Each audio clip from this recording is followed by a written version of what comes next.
স্বর্ণা, আমি তোমাকে ভালোবাসি। সেই কবে থেকে তোমাকে বলার চেষ্টা করছি, কিন্তু তোমাকে কিছুতেই কথাটা বলতে পারছি না। আজকে আমি আমার সব ভয় ত্যাগ করে তোমাকে এখানে নিয়ে এসেছি। I love you. Do you love me? তৎক্ষণাৎ আমার গালে সজোরে একটা থাপ্পড় পড়ল। কুত্তা, তুই কাকে কি বলতেছিস? আমি তোর মামাতো বোন হই, মামাতো বোন। আর তুই আমার ভাই হয়ে আমাকে এইগুলো বলতেছিস? হ্যাঁ, তুমি আমার মামাতো বোন, কিন্তু আপন বোন তো আর না। আমি তোমাকে সেই ছোটোবেলা থেকে ভালোবাসি, কিন্তু তুমি যখন আমাকে ফিল করো না, তাহলে আর কি করার। আমি গেলাম। আমি নিচের দিকে তাকিয়ে কথাগুলো বলেই হাঁটা শুরু করলাম। ওই দাঁড়া, কোথায় যাস? আমিও তোকে ভালোবাসি, তবে ছোটবেলা থেকে না, এই কয়েকদিনেই তোর প্রেমে পড়ে গেছি। সোনার এমন কথা শুনে আমি সোজা স্বর্ণার সামনে চলে এলাম আর এসে দিয়ে বললাম, তুমি সত্যি বলছো? আমার তো বিশ্বাসই হচ্ছে না। হুম, আই লাভ ইউ টু। এইবার আমি লজ্জা পকেটে রেখে বললাম, এখন তো আমরা প্রেমিক প্রেমিকা, তাহলে এইবার আমি তোমাকে একটা করব।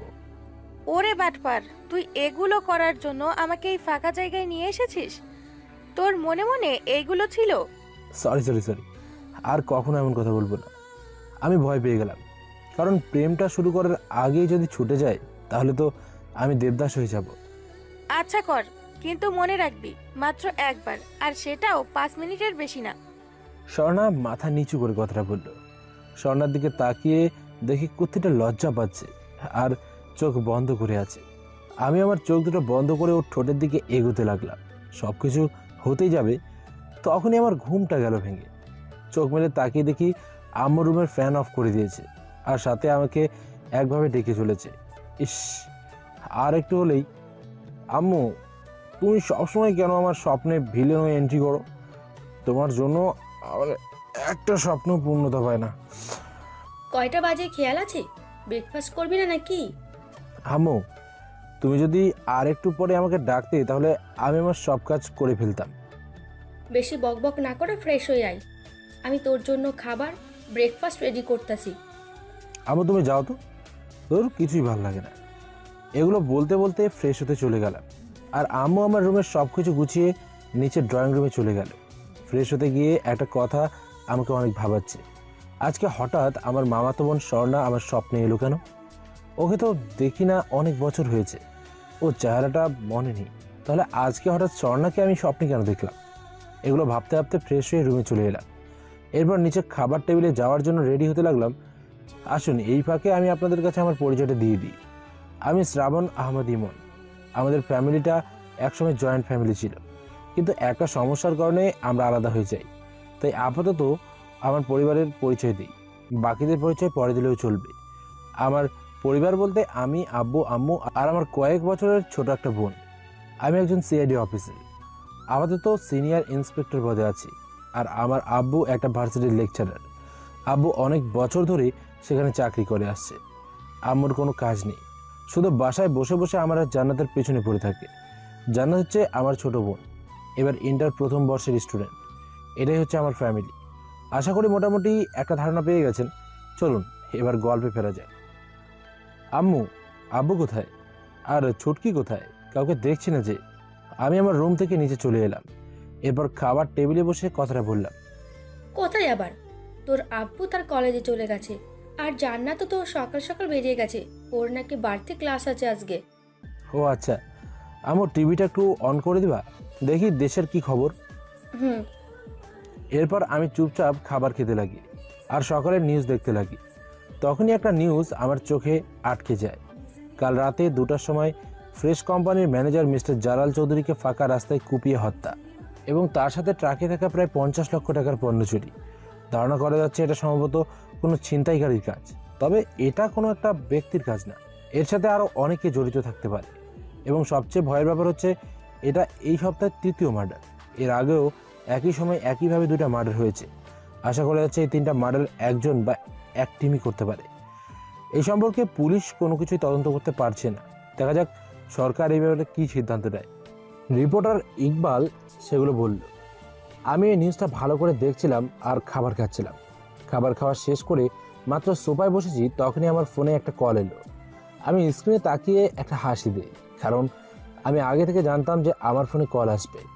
কলটা আর কেউ করেনি। কল করেছেন মালিবাগ, ঢাকা, মানে সিআইডি মেইন কার্যালয়ের থেকে ডিআইজি অফিসার মিস্টার রিয়াজুল ইসলাম রিয়া। হ্যালো, আসসালামু আলাইকুম স্যার।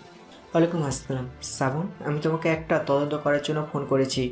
স্যার, খুলনার ওই বিষয়টা নিয়ে? তুমি একদম ঠিকই ধরেছো। এক সপ্তাহে তিনটা মার্ডার, তাও আবার একই জেলায়, একই রাস্তায় এবং একইভাবে। বুঝতে পারছো, পুলিশের উপরে অনেক চাপ আর আমাদের হেড অফিসেরও অনেক গরম হয়ে আছে। তোমাকে এখনই খুলনায় যেতে হবে। আর তুমি তো জানোই আমি তোমাকে কতটা ভরসা করি। জি স্যার, আমি এই টিমকে গ্রেপ্তার করে তারপর ঢাকায় ফিরব, এর আগে না। তোমার এই কনফিডেন্সটাই আমার ভালো লাগে। তাহলে কখন যেতে চাও তুমি? স্যার, কাল সকালে হলে ভালো হয়, কারণ আম্মুকে একটু বোঝাতে হবে। আপনি তো জানেনই আম্মু একটু বেশি চিন্তা করে আমাকে নিয়ে। আচ্ছা, সমস্যা নেই, আর আমি সকল ব্যবস্থা করে রাখছি। তোমার কোনো কিছুর সমস্যা হবে না ওখানে। স্যার, একটা কথা, আমি কিন্তু ছদ্মবেশের মাধ্যমে পুরো কেসটা হ্যান্ডেল করব।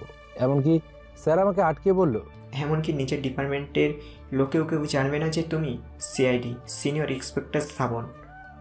জি স্যার। কোনো সমস্যা নেই, আমি আগে থেকে সব কিছু প্ল্যান করে রেখেছি, কারণ তোমার সবগুলো কেসই তো এইভাবে হ্যান্ডেল করা। Okay sir. এবার স্যার ফোন কেটে দিলেন। আমি চোখটা বন্ধ করে সোফায় শুয়ে পড়লাম। তখনই আম্মু আমার কাছে এসে বলল, কার ফোন ছিল? অফিস থেকে ফোন এসেছে, আমাকে কালকে শহরের বাইরে যেতে হবে। মা আমার পাশে এসে বলল, আবার? আরে আম্মু, তুমি সিআইডি অফিসার শ্রাবণের মা, আর তুমি যদি এত ভীতু হও তাহলে কি করে চলবে বলো? আম্মু, আমি কালকে যাই। আমি না করলে কি আর তুই থেকে যাবি নাকি? যত ঢং।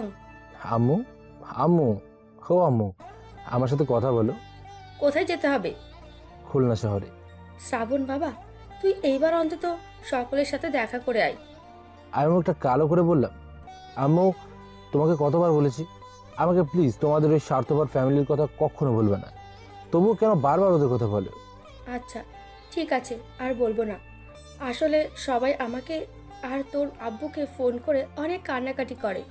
আমি আম্মুকে থামিয়ে বললাম, আর কিছু শুনতে চাই না। আর হ্যাঁ, তুমি বা আব্বু প্লিজ কাউকে বলো না যে আমি খুলনাতে যাচ্ছি, আর আমার চাকরির কথা তো কাউকেই না, তাহলে কিন্তু পুরো মিশন ফেল হয়ে যাবে। ওকে। এবার আমি আম্মুকে বলে বাইক নিয়ে বাসা থেকে বের হলাম। অনেকদিন পরে একটা তদন্ত করতে হবে। আসলে সিআইডিতে জব করে অনেক শান্তি, কোনো প্যারা নেই। পুলিশের মতো ইউনিফর্ম পরতে হয় না, আর রাতভর ডিউটিও করতে হয় না। আর শুধুমাত্র এই কারণেই আমি সিআইডিতে জবটা নিয়েছি। বাইক চালিয়ে আমার সবচেয়ে পছন্দের কফি শপে চলে এলাম। এখানেই এসে কফি না খেলে আমার সারা দিনটাই খারাপ যায়, তাই প্রতিদিনের মতো কফি শপে বসে কফি খাচ্ছিলাম আর মোবাইল চালাচ্ছিলাম। তখনই আমার ফোনে একটা কল এলো। আমি তাকিয়ে দেখি ছুটকি ফোন দিয়েছে। এই সময় তো ওর ফোন আসার কথা না, মাত্র কলেজে ভর্তি হয়েছে, এখন তো ক্লাস নিয়ে বিজি থাকবে। আমি এগুলো ভাবতে ভাবতে ফোনটা রিসিভ করলাম। হ্যাঁ ছুটকি, বল, কি হয়েছে? আমি ছুটকির গলার আওয়াজ পেলাম না, শুধু কান্নার আওয়াজ পেলাম। সাথে সাথে আমার মাথার রক্ত গরম হয়ে গেল, কারণ আমি ছুটকির কাছে থাকা অবস্থায় কেউ ওর গায়ে হাত দেওয়া দূরের কথা, ওকে বেশি কথা বলতেও পারে না। এমনকি আব্বু আম্মু আমার ভাই ছুটকিকে কিছু বলে না। আর এখন কলেজে গিয়ে ছুটকি ফোন করে কান্না করছে, তাহলে ভাবুন আমার মাথাটা কতটা গরম হয়ে আছে। আজকে যদি কোনো স্যার বা ম্যাডামও আমার বোনের চোখের পানি ঝরায়, তাহলে তার খবর আছে। আমি মাথা ঠান্ডা করে জিজ্ঞেস করলাম, তোকে কে কি বলেছে? ছুটকি আরও জোরে জোরে কান্না করে বলল, ভাইয়া, কলেজের বড় ভাইয়ারা আমাকে গেটের সামনে দাঁড়িয়ে রাখছে আর বলতেছে তাদের মধ্যে থেকে একজনকে প্রপোজ না করলে আমাকে ভিতরে যেতে দিবে না। আমি তোর কথা বলেছি, কিন্তু তাও ওরা আমাকে ভিতরে যেতে দিচ্ছে না। ওরা বলতেছে তুই না এলে আমাকে ছাড়বে না। আমি বসা থেকে উঠে টেবিলে একটা ঘুষি দিলাম, টেবিল ভেঙে গেল। আশেপাশে সবাই আমার দিকে তাকিয়ে রইল। কফি শপের ম্যানেজার আগে থেকে আমাকে চিনে, তাই সেও ভয় কিছু বলল না। আবু, তুই কষ্ট করে 5 মিনিট অপেক্ষা কর, আমি আসছি। তোর চোখের পানির এক এক বিন্দুর দাম দিতে হবে ওদের। ভাইয়া তাড়াতাড়ি আয়, আমার খুব ভয় লাগতেছে। কলেজের সবাই আমার দিকে তাকিয়ে আছে। তুই ভয় পাস না, আমি আসছি। এরপর ফোন কেটে দিলাম। ফোন কেটে দিয়ে ম্যানেজারের কাছে গিয়ে কফি এবং টেবিলের দাম দিয়ে দিলাম। আমি আর দেরি না করে সাথে সাথেই আমার টিমের রনিকে ফোন দিলাম। হ্যালো স্যার, আসসালামু আলাইকুম। রনি, তুমি এখনই কলেজের সামনে সবাইকে নিয়ে চলে আসো। Okay sir. এরপর আমি ফোন কেটে দিয়ে বাইক স্টার্ট করলাম এবং সোজা জান্নাতের কলেজের সামনে চলে এলাম। আমি একাই বাইক চালিয়ে সোজা ভেতরে ঢুকে গেলাম। ভেতরে ঢুকেই মাথাটা পুরো গরম হয়ে গেল, কারণ ভেতরে ঢুকে দেখি ছুটকির চোখে পানি, আর ওর সামনে কয়েকটা ছেলে আর মেয়ে হাসছে। এরাই হয়তো এই কলেজের সিনিয়র। আমি বাইক থেকে নেমে ছুটকির সামনে চলে গেলাম। আমাকে দেখতে পেয়ে ছুটকি দৌড়ে আমার কাছে চলে এলো আর আমাকে জড়িয়ে ধরল। আমি পকেট থেকে টিস্যু বের করে ছুটকির হাতে দিলাম। তখনই ছেলেগুলোর মধ্যে থেকে একজন বলে উঠল, এই নাকি তোর ভাইয়া? আহা, ভাই বোনের কি ভালোবাসা। আমি আর নিজেকে কন্ট্রোল করতে পারলাম না। ছুটকিকে পাশে রেখে আমি সোজা ছেলেটার সামনে চলে গেলাম। কিরে, এভাবে তাকাচ্ছিস কেন? এটা কিন্তু আমাদের কলেজ, গেটের বাইরে বের হতে পারবি না। ছেলেটার পাশের সবাই হেসে উঠল। আমি কোনো কথা না বলে ডান হাত দিয়ে ছেলেটার মুখে শরীরের সর্বোচ্চ শক্তি দিয়ে একটা থাপ্পড় মারলাম। ছেলেটা কানে হাত দিয়ে বসে পড়ল। এরপর হাত ছড়িয়ে চোখের সামনে এনে দেখে রক্ত। ছেলেটার কান দিয়ে রক্ত বেরোতে লাগলো। কলেজের সকল স্টুডেন্ট আমার দিকে তাকালো। পাশের ছেলেগুলো হা করে আমার দিকে তাকিয়ে আছে। আমি চুপচাপ ছেলেটার দিকে তাকিয়ে আছি। তখনই পাশের একটা ছেলে আমাকে মারতে এলো। আমি ওর হাত ধরে নাক বরাবর একটা ঘুষি মারলাম। সাথে সাথে ছেলেটার নাক দিয়ে রক্ত বেরিয়ে গেল। কিছুটা রক্ত আমার শার্টেও এসে লাগলো। মুহূর্তে 4-5টা স্টুডেন্ট দিয়ে ভরে গেল। কয়েকজন স্যার ম্যাডামও আছে।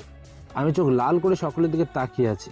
তখনই খেয়াল করলাম একটা ছেলে ফোন করে বলছে, ভাই, সমস্যা হয়ে গেছে, তাড়াতাড়ি তোরা সবাই ক্যাম্পাসে চলে আয়। আমি মনে মনে হেসে নিলাম।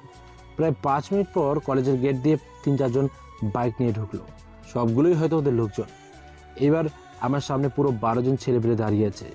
আমার একার পক্ষে এদের সাথে ফাইট করা সম্ভব না। আর এই কারণে আসার আগে ফোন করে এসেছি।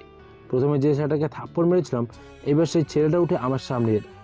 কিরে, এতক্ষণ তো খুবই হিরোগিরি দেখাচ্ছিলি, তাহলে এখন চুপ কেন? হাহা, আমি একটা মুচকি হাসি দিয়ে বললাম, তোর মার খাওয়ার অনেক শখ হয়েছে তাই না? তুই জানিস আমি কে? হাহা, এইসব খবর আমাদের কাছে চলে না। তোর বোন আমাকে বলেছে তুই নাকি সিআইডি অফিসার। এখন তোকে আমরা এমন কেলানি দিব যে এখান থেকে নিজের পায়ে হেঁটে বাসায় যেতে পারবি না। সবাই একে একে আমার সামনে এগিয়ে আসতে লাগলো। আর তখনই কলেজের গেট দিয়ে পরপর 3টা গাড়ি প্রবেশ করলো। আর যেগুলোর মধ্যে থেকে 12 জন লোক বেরিয়ে এলো, যার মধ্যে 10 জন ছেলে আর 2 জন মেয়ে। এরা সবাই সিআইডি অফিসার। সবাই একে একে আমার পিছে এসে দাঁড়ালো। রনি আমার সামনে এসে বলল, স্যার কি করতে হবে বলুন? কিছু করতে হবে না, আমি একজনকে মারবো, আর তোমরা সবাই দাঁড়িয়ে দাঁড়িয়ে দেখবে। যে আমাকে বাধা দিতে আসবে, তোমাদের কাজ হচ্ছে তার কাম তামাম করা। জি স্যার, বুঝতে পেরেছি। কলেজে একসাথে এতগুলো গাড়ি ঢুকতে দেখে সবাই অবাক চোখে তাকিয়ে আছে। এখন কি হচ্ছে সেটা বুঝতে চেষ্টা করছে সবাই। আর এদিকে সকলের হাতে পিস্তল দেখে ছেলেগুলোর প্যান্ট ভিজে যাবে যাবে ভাব। আমি ছুটকির সামনে এসে বললাম, এবার বল, তোকে কে ডিস্টার্ব করেছে? ছুটকি ওর হাত দিয়ে একটা ছেলেকে দেখিয়ে দিল। আর ছেলেটা অন্য কেউ ছিল না, যাকে আমি প্রথমে থাপ্পড় মেরেছিলাম সেই ছেলেটা। আমি আর একটু অপেক্ষা না করে ছেলেটার সামনে গিয়ে পেট বরাবর অনেকগুলো ঘুষি মারলাম। এরপর 2 গালেও ইচ্ছে মতো ঘুষি মারতে লাগলাম। মুহূর্তে ছেলেটার গাল দিয়ে রক্ত বেরিয়ে গেল।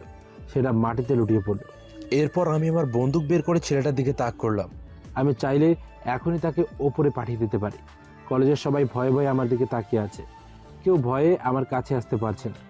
তখনই কলেজের প্রিন্সিপাল আমার সামনে চলে এলো। এগুলো কি হচ্ছে এখানে?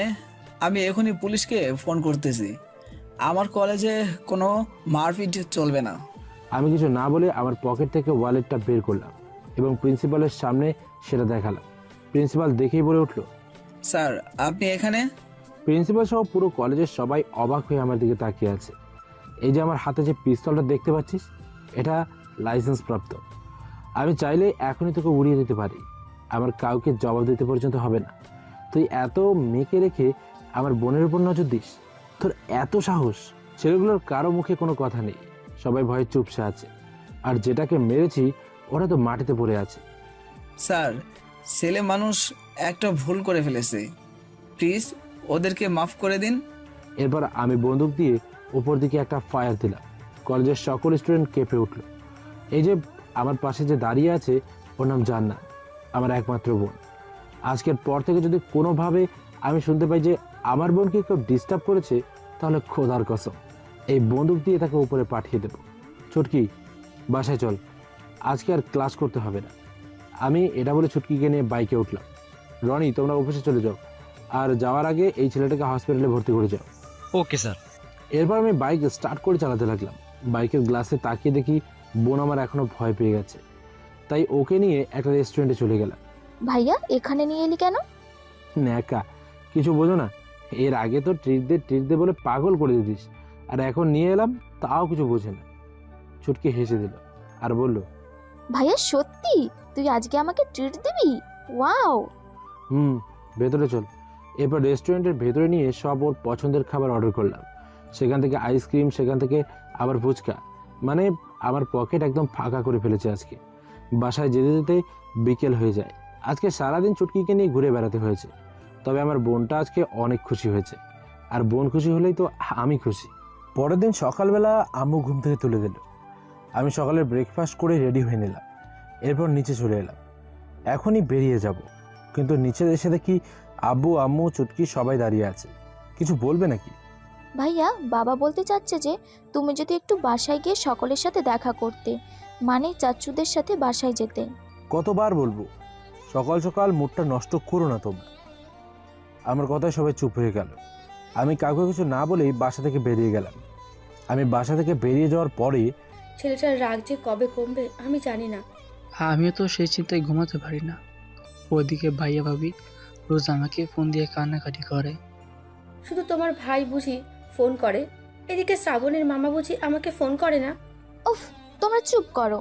আমি সেই ছোট্টবেলার পর থেকে একবারও মামা বাড়ি যেতে পারি নাই, তার কি হবে? ছেলেটাকে ভালো করে বোঝাতে হবে। এইবার বাসায় এলেই আমি যেভাবেই হোক ওকে বোঝাবো, আর নেক্সট মাসেই আমরা আমাদের আসল বাসায় যাব। দেখো কি করতে পারো। আপনারা হয়তো কিছুই বুঝতে পারছেন না, আসুন আমি একটু বুঝিয়ে বলি। শ্রাবণের পরিবারের সবাই আগে খুলনায় থাকতো। অনেক বড় জয়েন্ট ফ্যামিলি ছিল, আর শ্রাবণের মামার বাসাও খুলনায় ছিল। কিন্তু কোনো এক ঝামেলার কারণে শ্রাবণ এবং তার পরিবারকে ঢাকায় চলে আসতে হয়। এর পেছনে শ্রাবণের চাচা এবং মামা জড়িত ছিল, যার কারণে শ্রাবণ এদের উপর ভীষণ রেগে আছে। এত বছর পর সবাই সব কিছু ভুলে গেলেও শ্রাবণ কিছুই ভুলেনি, যার ফলে শ্রাবণের কারণে ওর বাবা, মা, বোন কেউই খুলনায় যেতে পারে না। এটাই হচ্ছে মূল বিষয়। আশা করি বুঝতে পেরেছেন। পরে সব ঘটনা পুরোপুরিভাবে বুঝতে পেরে যাবেন। গল্পের সাথেই থাকুন।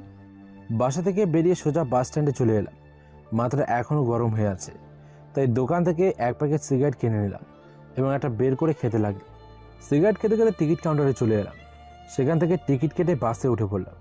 সিটের কাছে গিয়ে দেখি আমার পাশের সিটে একটা মেয়ে বসে আছে।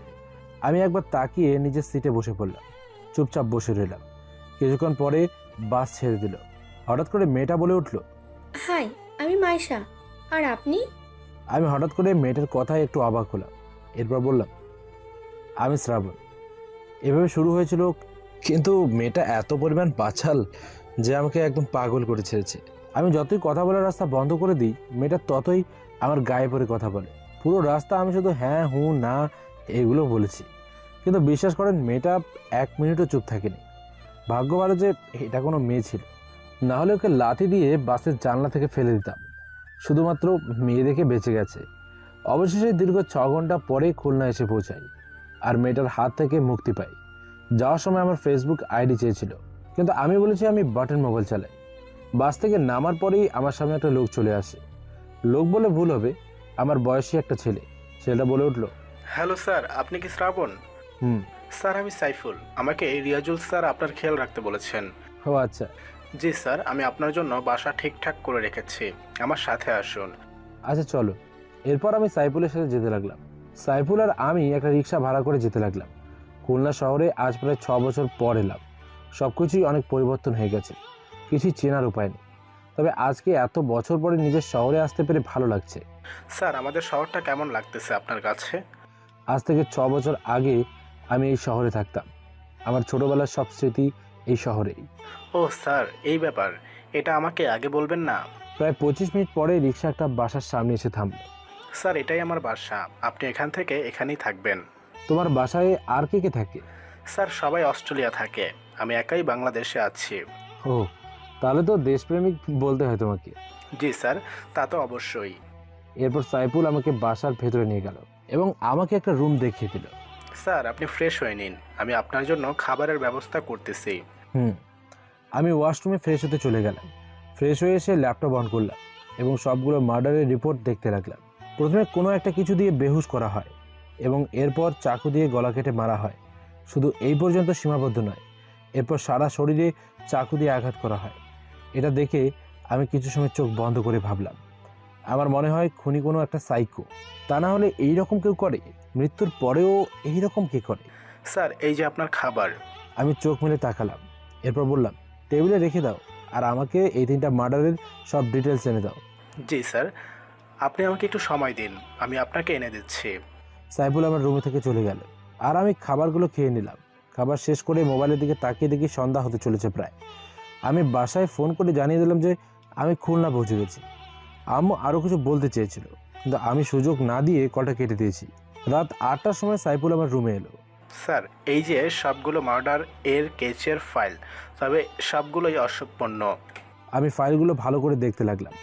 সবগুলো মার্ডারই একইভাবে হয়েছে, আর মার্ডারের কারণ একটাই, টাকা। যারাই মারা গেছে তারা সবাই অনেক টাকার মালিক ছিল।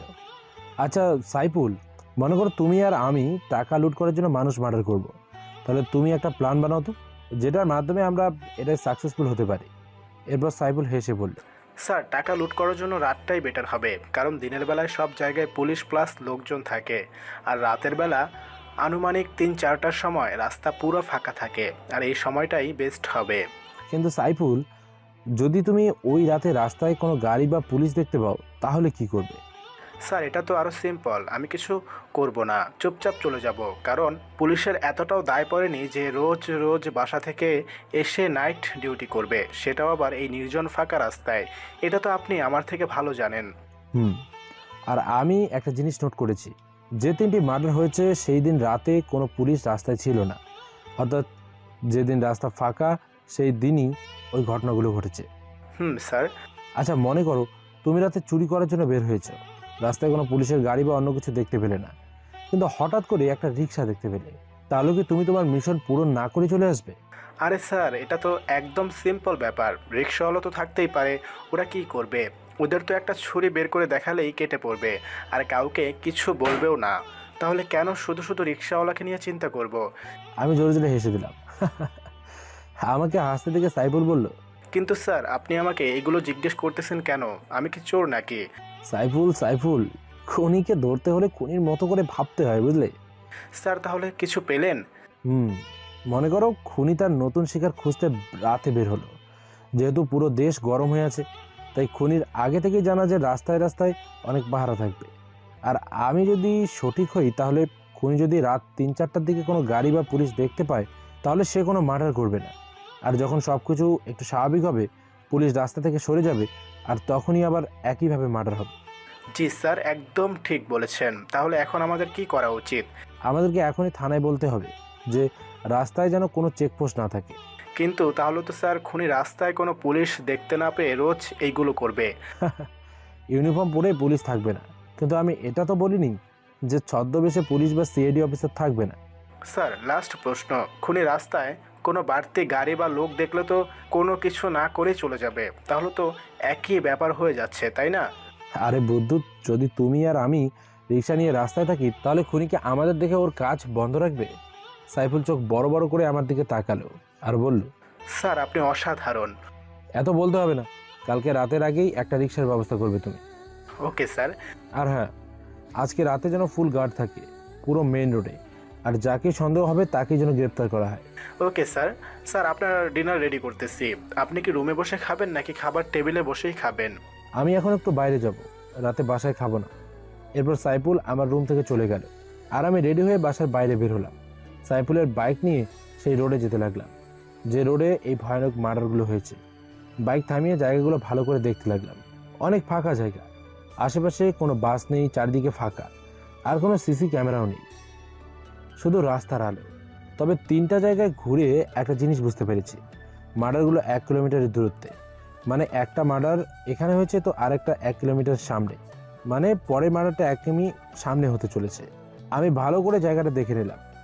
এখন রাত 10টা বাজে, আর তাতেই 2-1টা গাড়ি ছাড়া আর কিছু দেখা যাচ্ছে না।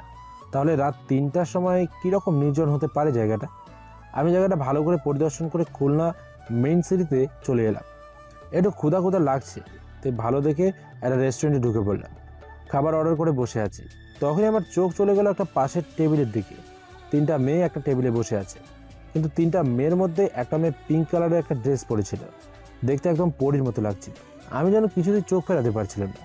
মেয়েটার কথা বলার স্টাইল আমাকে যেন পাগল করে দিচ্ছে। ওই গোলাপি ঠোঁটগুলো যেন বারবার আমাকে কাছে টানছিল। আমি নিজের মধ্যে ছিলাম না। ইচ্ছে করছিল মেয়েটাকে এখনই গিয়ে জড়িয়ে ধরি, পরে যা হবে দেখা যাবে। আমি আমার চেয়ার থেকে উঠতেই যাব, তখনই ওয়েটার আমার সামনে এসে বলল, স্যার কি খাবেন বলুন। আমি যেন নিজের মধ্যে ফিরে এলাম। এই আমি কি করতে যাচ্ছিলাম?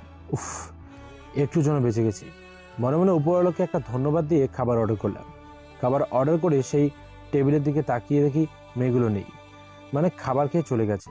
আমি তাড়াতাড়ি করে বাইরে বের হলাম, কিন্তু কাউকে দেখতে পেলাম না।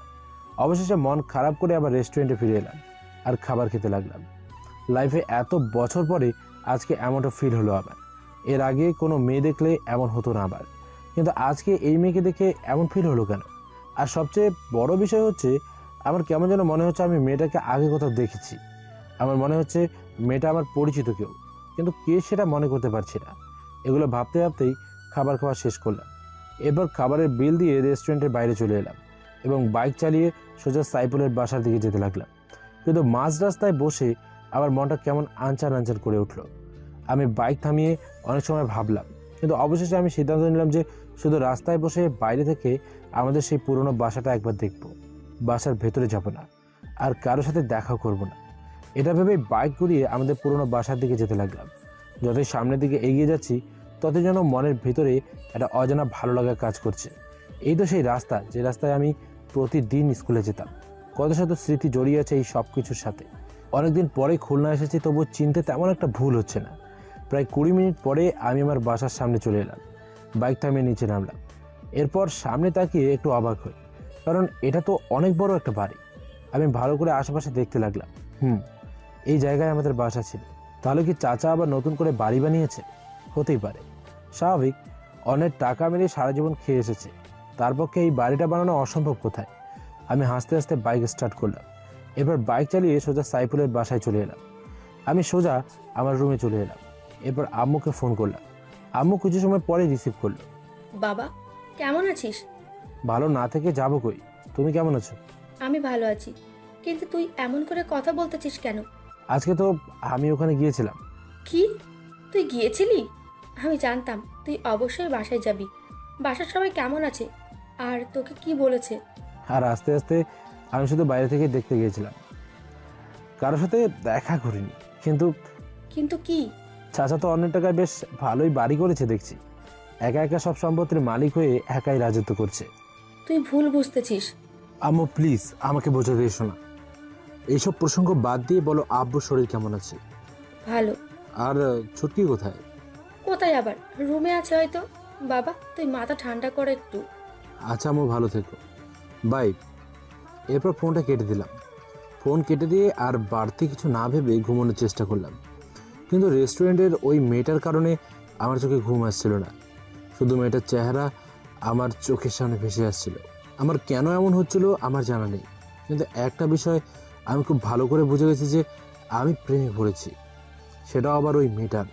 এখন আমার মিশন হচ্ছে দুটো, এই খুনিকে খুঁজে বের করা, আর 2, মেয়েটিকে খুঁজে বের করে তার মন জয় করতে হবে। এগুলো চিন্তা করতে করতে ঘুমিয়ে গেলাম। পরের দিন সকালবেলা ঘুম থেকে উঠে সাইফুলকে ডাক দিলাম। Good morning sir. মর্নিং। চলো আমাদের এখনই বাইরে যেতে হবে। কিন্তু স্যার ব্রেকফাস্ট করবেন না? ব্রেকফাস্ট বাইরে থেকে করে নিলেই হবে। তুমি বাইরে গিয়ে বাইক বের করো, আমি রেডি হয়ে আসছি। Okay sir. এরপর সাইফুল রেডি হয়ে নিচে চলে গেল, আর আমিও রেডি হতে লাগলাম। রেডি হয়ে বাসার বাইরে বের হলাম। সাইফুল খুলনা শহরের আশেপাশে যতগুলো ব্ল্যাক মার্কেট আছে সবগুলোই আমাকে নিয়ে চলো। সাইফুল বাইক স্টার্ট দিল, আর আমি ওর বাইকের পিছে উঠে পড়লাম। এরপর বাইক চলতে শুরু করলো। তখনই সাইফুল জিজ্ঞেস করলো, স্যার ব্ল্যাক মার্কেটে গিয়ে আপনি কি করবেন? গেলেই দেখতে পাবে। এরপর আমরা বস্তির গলির মধ্যে দিয়ে বিভিন্ন ব্ল্যাক মার্কেটে যেতে লাগলাম। সেখানে চোরাই মোবাইল ফোন বিক্রি হয়।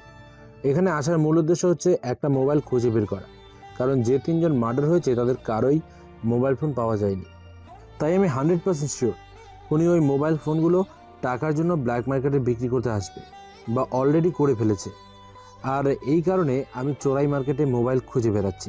স্যার এইটা সব থেকে বড় দোকান, এখানে আপনি সব প্রকারের চোরাই মোবাইল পেয়ে যাবেন, আর এটাই লাস্ট দোকান কিন্তু।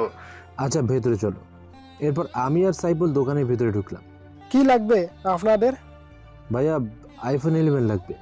এরপর ছেলেটা আমার সামনে পরপর 7টা আইফোন 11 এনে রাখলো আর বলল, এখান থেকে একটা চয়েস করুন। আমি ভালো করে দেখতে লাগলাম। ফ্রেশ কোম্পানির ম্যানেজারের মোবাইল ছিল আইফোন 11 এবং গোল্ডেন কালার। এখানে দুটো আছে। আমি সেই দুটা ভালো করে দেখতে লাগলাম। ভাইয়া ফোনটা কি অন করা যাবে? ছেলেটি আমার দিকে কেমন করে তাকিয়ে পড়ল। আমি বিষয়টি বুঝতে পেরে বললাম, ভাই পুরনো মোবাইল কিনবো টাকা দিয়ে, একটু চেক করে দেখবো না? তাড়াতাড়ি। এরপর আমি মোবাইল অন করলাম। অবশেষে মোবাইল দুটা ভালো করে ঘেটে আমি ম্যানেজারের মোবাইল খুঁজে পেলাম। মানে আমার ধারণাই সত্যি। আমি আর একটু দেরি না করে পিস্তল বের করে ছেলেটার মাথায় ধরলাম। চুপ, একদম কোনো কথা বলবি না, কথা বললেই উড়িয়ে দেবো। যেখানে নিয়ে যাব চুপচাপ যাবি। ছেলেটা আমার হাতে পিস্তল দেখে অনেক ভয় পেয়ে যায়। চুপচাপ আমার কথা মতো আমার সাথে চলতে লাগলো। এরপর বাইকে করে ছেলেটাকে নিয়ে সোজা সাইফুলের বাসায় চলে এলাম। এরপর গ্যারেজে নিয়ে গিয়ে ছেলেটাকে চেয়ারে বসিয়ে ভালো করে বেঁধে রাখলাম। সাইফুল শুধু চুপচাপ আমার কাজ দেখে যাচ্ছে। এবার বল, এই ফোন তোর কাছে কে দিয়েছে? আমার মনে নেই, ডেলি অনেক ফোন আসে, কে কোনটা দেয় কিছুই মনে থাকে না। আমি বন্দুকের এক পাশ দিয়ে আঘাত করলাম। এরপর ইচ্ছে মতো মারতে লাগলাম। বলছি সুমন আমাকে ফোনটা এনে দিয়েছিল, আমি ওকে নগদ 30,000 টাকা দিয়েছিলাম। ছেলেটা ভালো করে কথা বলতে পারছে না, মুখ দিয়ে রক্ত বেরোচ্ছে। ফুল ডিটেলসে বল। ভার্সিটিতে পড়ে, যে কোনো সময় ওকে আপনি ভার্সিটিতে পেয়ে যাবেন, আর আমার মোবাইলে ওর ছবি আছে। এরপর মোবাইল থেকে সুমনের ছবি বের করলাম। প্লিজ এইবার আমাকে ছেড়ে দিন, আমি এর থেকে বেশি কিছু আর জানি না। আমি আমার পকেট থেকে টেপ বের করে ছেলেটার মুখ আটকে দিলাম।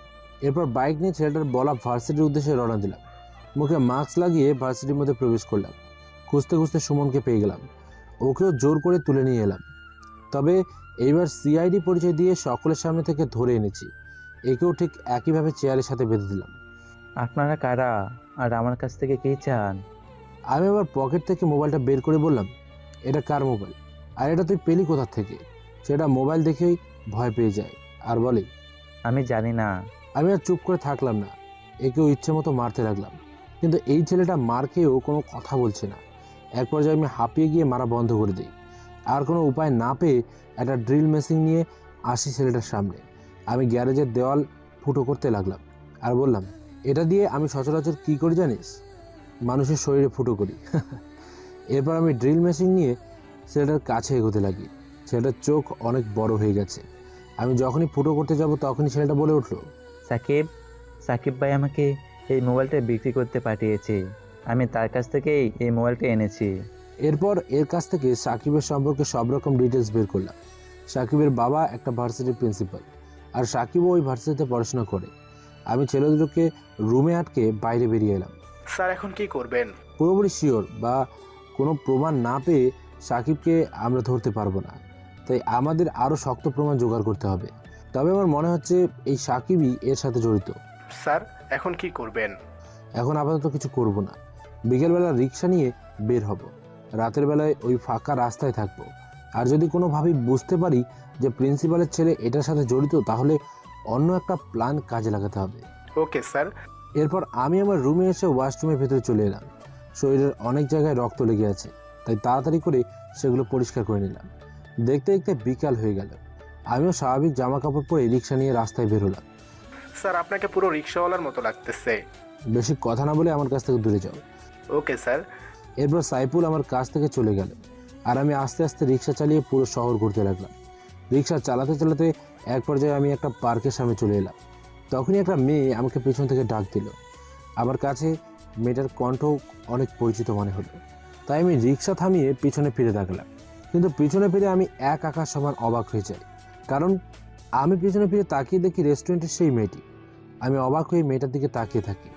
কখন যে মেয়েটা আমার সামনে চলে এসেছে আমি টেরও পাইনি। হঠাৎ করে মেয়েটার মিষ্টি কণ্ঠে আমার হুঁশ এলো। এই ছেলে, এইভাবে তাকিয়ে কি দেখতেছো? আমি কোনো মতে নিজেকে স্বাভাবিক করে বললাম, জি মানে কিছু না। সামনে যাবে নাকি ভার্সিটির কাছে?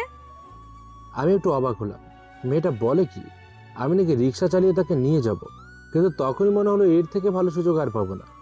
রিক্সা চালিয়ে মেয়েটিকে নিয়ে গেলে কিছুটা সময় কাটাতে পারবো, আর তার সাথে মেয়েটার বাসার ঠিকানাও পেয়ে যেতে পারি। বোবা নাকি? মনে মনে কি ভাবতেছো? জি যাব। রিক্সায় উঠে বসুন। এরপর মেয়েটা তাড়াতাড়ি করে আমার রিক্সায় উঠে বসলো। আমি চুপচাপ রিক্সা চালাতে লাগলাম আর মনে মনে ভাবতে লাগলাম একজন সিআইডি অফিসার হয়ে আজকে রিক্সা চালাতে হচ্ছে, কি কপাল আমার।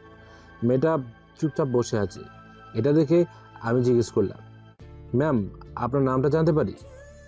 একটা রিক্সাওয়ালার কাছ থেকে এমন কথা শুনে মেয়েটা আমার দিকে চোখ বড় বড় করে তাকিয়ে পড়ে। আমি ভয় পেয়ে যাই আর কথা না বাড়িয়ে সামনের দিকে তাকিয়ে রিক্সা চালাতে লাগলাম। কিছু সময় পরে মেয়েটা বলে উঠলো, স্বর্ণা। আমি নামটা শুনে একটু অবাক হলাম, কারণ এর আগে একটা মেয়ের জন্য আমার ফিলিংস কাজ করতো, আর সেই মেয়েটার নামও ছিল স্বর্ণা।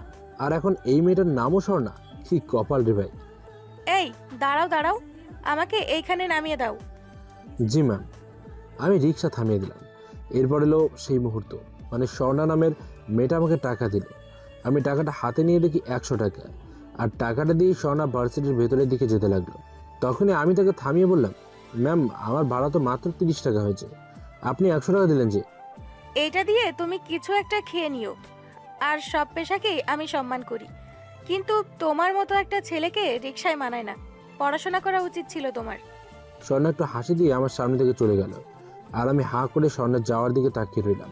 মেয়েটা দেখতে আসলে যেমন সুন্দর, ঠিক তেমনই মেয়েটার মনটাও অনেক পরিষ্কার। আমি স্বর্ণার দেওয়া 100 টাকা ভালো করে দেখতে লাগলাম আর একটা হাসি দিয়ে রিক্সায় উঠে পড়লাম। এরপর আস্তে আস্তে রিক্সা চালাতে লাগলাম। এক পর্যায়ে আমি এই শহরের সবথেকে বড় শপিং মলের সামনে চলে এলাম। আমি একটু ভালো করে আশেপাশে দেখতে লাগলাম, কারণ আমার কেন জানি মনে হচ্ছিল যে এখানে আমি কোনো একটা ক্লু পেয়ে যাব। তখনই আমি খেয়াল করি যে আমার বয়সী একটা ছেলে বেশ কিছুক্ষণ ধরে শপিং মলের বাইরে থেকে ঘুরে করছে, আর একটু পরে পকেট থেকে মোবাইল বের করে কয়েকটা ছবি তুলল। আমি রিক্সা থেকে নেমে গিয়ে ছেলেটাকে উদ্দেশ্য করে বললাম, এই কি করছিস তুই? আমাকে দেখে ছেলেটা ভয় পেয়ে যায়, মোবাইলটা পকেটে ভরে নিল। এরপর হুট করে ছেলেটা দৌড় দিল। আমি কি আর দাঁড়িয়ে থাকতে পারি? ওর সাথে তাল মিলিয়ে দৌড়তে লাগলাম। প্রায় 10 মিনিট দৌড়ানোর পর ছেলেটাকে ধরতে পারি। এরপর সাথে সাথেই কয়েকটা ডোজ দিয়ে দিই। ছেলেটা রাস্তায় পড়ে গড়াগড়ি খেতে লাগলো, আর আমি সাইবুলকে ফোন করে আসতে বলি। সাইবুল আস্তে আস্তে রাত হয়ে যায়। এরপর ছেলেটাকে নিয়ে বাসায় চলে যায়। বাকি দুইজনের মতো একেও চেয়ারে বসিয়ে দড়ি দিয়ে বেঁধে নিই। এরপর শুরু করি আসল খেলা। নাম কি? কিছু সময় পর ছেলেটা উত্তর দিল, ফাজি। কার জন্য কাজ করছিস? শপিং মলের ছবি তুলেছিস কেন? কাকে ফরওয়ার্ড করেছিস ওগুলো? আমি এবার ফাজিকে ধরে মারতে লাগলাম, কিন্তু তাতেও কোনো লাভ হলো না। আমাকে মেরে ফেলো, তার সম্পর্কে কিছুই বলবো না। তাই দাঁড়া, তাহলে তোকে দেখাচ্ছি মৃত্যুর যন্ত্রণা কি। এটা বলে আমি বন্দুক দিয়ে ফাজির ডান পায়ে একটা গুলি করলাম। সাইফুল সহ সবাই অনেক অবাক হয়ে গেল, আর ফাজি চিল্লাতে লাগলো, বলছি সব বলতেছি। আমি সাকিব ভাইয়ের জন্য কাজ করি। পরশুদিন রাতে ওই শপিং মলের মালিক মাল আনতে নগদ 2 কোটি টাকা থেকেও বেশি ক্যাশ নিয়ে ঢাকার উদ্দেশ্যে যাবে। আর এই কারণেই ওই শপিং মলের ছবি সহ সব ডিটেলস আমি সাকিব ভাইকে ফরওয়ার্ড করি। পরশুদিন রাত 3টার সময় মাঝ রাস্তায় ওই মালিককে কুপিয়ে হত্যা করবে সাকিব। আর এর থেকে বেশি কিছু আমি জানি না। প্লিজ আমাকে মারবেন না, আমাকে ছেড়ে দিন। রুমে থাকা সবাই অনেক অবাক হয়ে যায়। আমিও অনেক অবাক হয়ে যাই, কারণ আমি ভাবতেও পারি না যে এই ছেলেটার কাছ থেকে এত বড় ইনফরমেশন পেয়ে যাব। স্যার এটাকে আপনি পেলেন কিভাবে? আগে এই ব্যাটার পা থেকে গুলিটা বের করার ব্যবস্থা করতে হবে, এরপর সবটা খুলে বলছি। জি স্যার। এরপর আমি আর সাইফুল রুমের দরজা লক করে বাইরে বেরিয়ে গেলাম। আমি রুম থেকে বের হয়ে ডিআইজি স্যারকে ফোন দিলাম। শ্রাবণ বলো, কি খবর ওইদিকে? স্যার আগামী 3 তারিখ মানে পরশু দিন বড় একটা ছিনতাই করতে চলেছে খুনি, আর একটা মার্ডারও। তো এখন তুমি কি করতে চাইছো? স্যার আমি যেভাবে হোক ওই দিন খুনিকে হাতে নাতে ধরবো। আপনি পরশু দিন বিকেলে 15 জনের একটা টিম পাঠিয়ে দিন খুলনায়, সবাই যেন শুটার হয়। ওকে, আমি পাঠিয়ে দিব। এরপর স্যারের ফোন রেখে দিই। আমি আমার রুমে বসেছিলাম আর স্বর্ণার কথা ভাবছিলাম, কারণ এই তদন্তের ব্যাপারটা এখন একটা পর্যায়ে এসেছে। মাথায় তেমন আর কোনো চাপ নেই, তাই তো মাথায় শুধু স্বর্ণা ঘুরছে। তখনই সাইফুল আমার রুমে এলো। স্যার ফাজির পা থেকে ডাক্তার গুলি বের করে দিয়েছে। গুড। স্যার একটা কথা জিজ্ঞেস করতে পারি? বলো। স্যার আপনি যে 3 জনকে আটকে রেখেছেন, এটা কি সাকিব টের পায়নি? আর যদি বুঝতেই পেরে যায় যে আপনি ওদেরকে আটকে রেখেছেন, তাহলে কিছু করতেছে না কেন? সাইফুল, সাকিবের হয়ে অনেক লোক কাজ করে, আর সাকিবের একার পক্ষে এত খোঁজ খবর নেওয়া সম্ভব না যে কে কোথায় বিপদে পড়েছে। ওহো, কিন্তু স্যার আমাদের কাছে তো এখন প্রমাণ আছে, তাহলে চলুন ওকে গিয়ে গ্রেফতার করি। চোরকে চুরি করার সময় হাতে নাতে ধরতে এসে মজা, এই মজা আর কোথাও পাওয়া যায় না, তাই আমি ওকে হাতে নাতে ধরতে চাই। স্যার আপনি খেলতে বুঝি অনেক বেশি পছন্দ করেন। কালকে আমার আরও একটা খেলা তুমি দেখতে পাবে। আবার কি করতে চলেছেন স্যার? সকাল হলেই দেখতে পাবে। এরপর আমি আর সাইফুল রাতের ডিনার একসাথে করে নিলাম। সেখান থেকে রুমে এসে সোজা বিছানায় শুয়ে পড়লাম। পরের দিন সকালবেলা ঘুম থেকে উঠেই আমি রেডি হয়ে বাসার বাইরে বের হই। আমাকে সকাল সকাল বাসার বাইরে বেরোতে দেখে সাইফুল এসে জিজ্ঞেস করে, স্যার সকাল সকাল কোথায় যাচ্ছেন? ভার্সিটিতে যাই, আজকে সেখানে আমার প্রথম ক্লাস। সাইফুল অবাক হয়ে জিজ্ঞেস করলো, মানে কি স্যার? মানে হচ্ছে সাকিবের সব ছিনতাই করার টাকা পয়সা মালপত্র ভার্সিটিতে লুকিয়ে রেখেছে।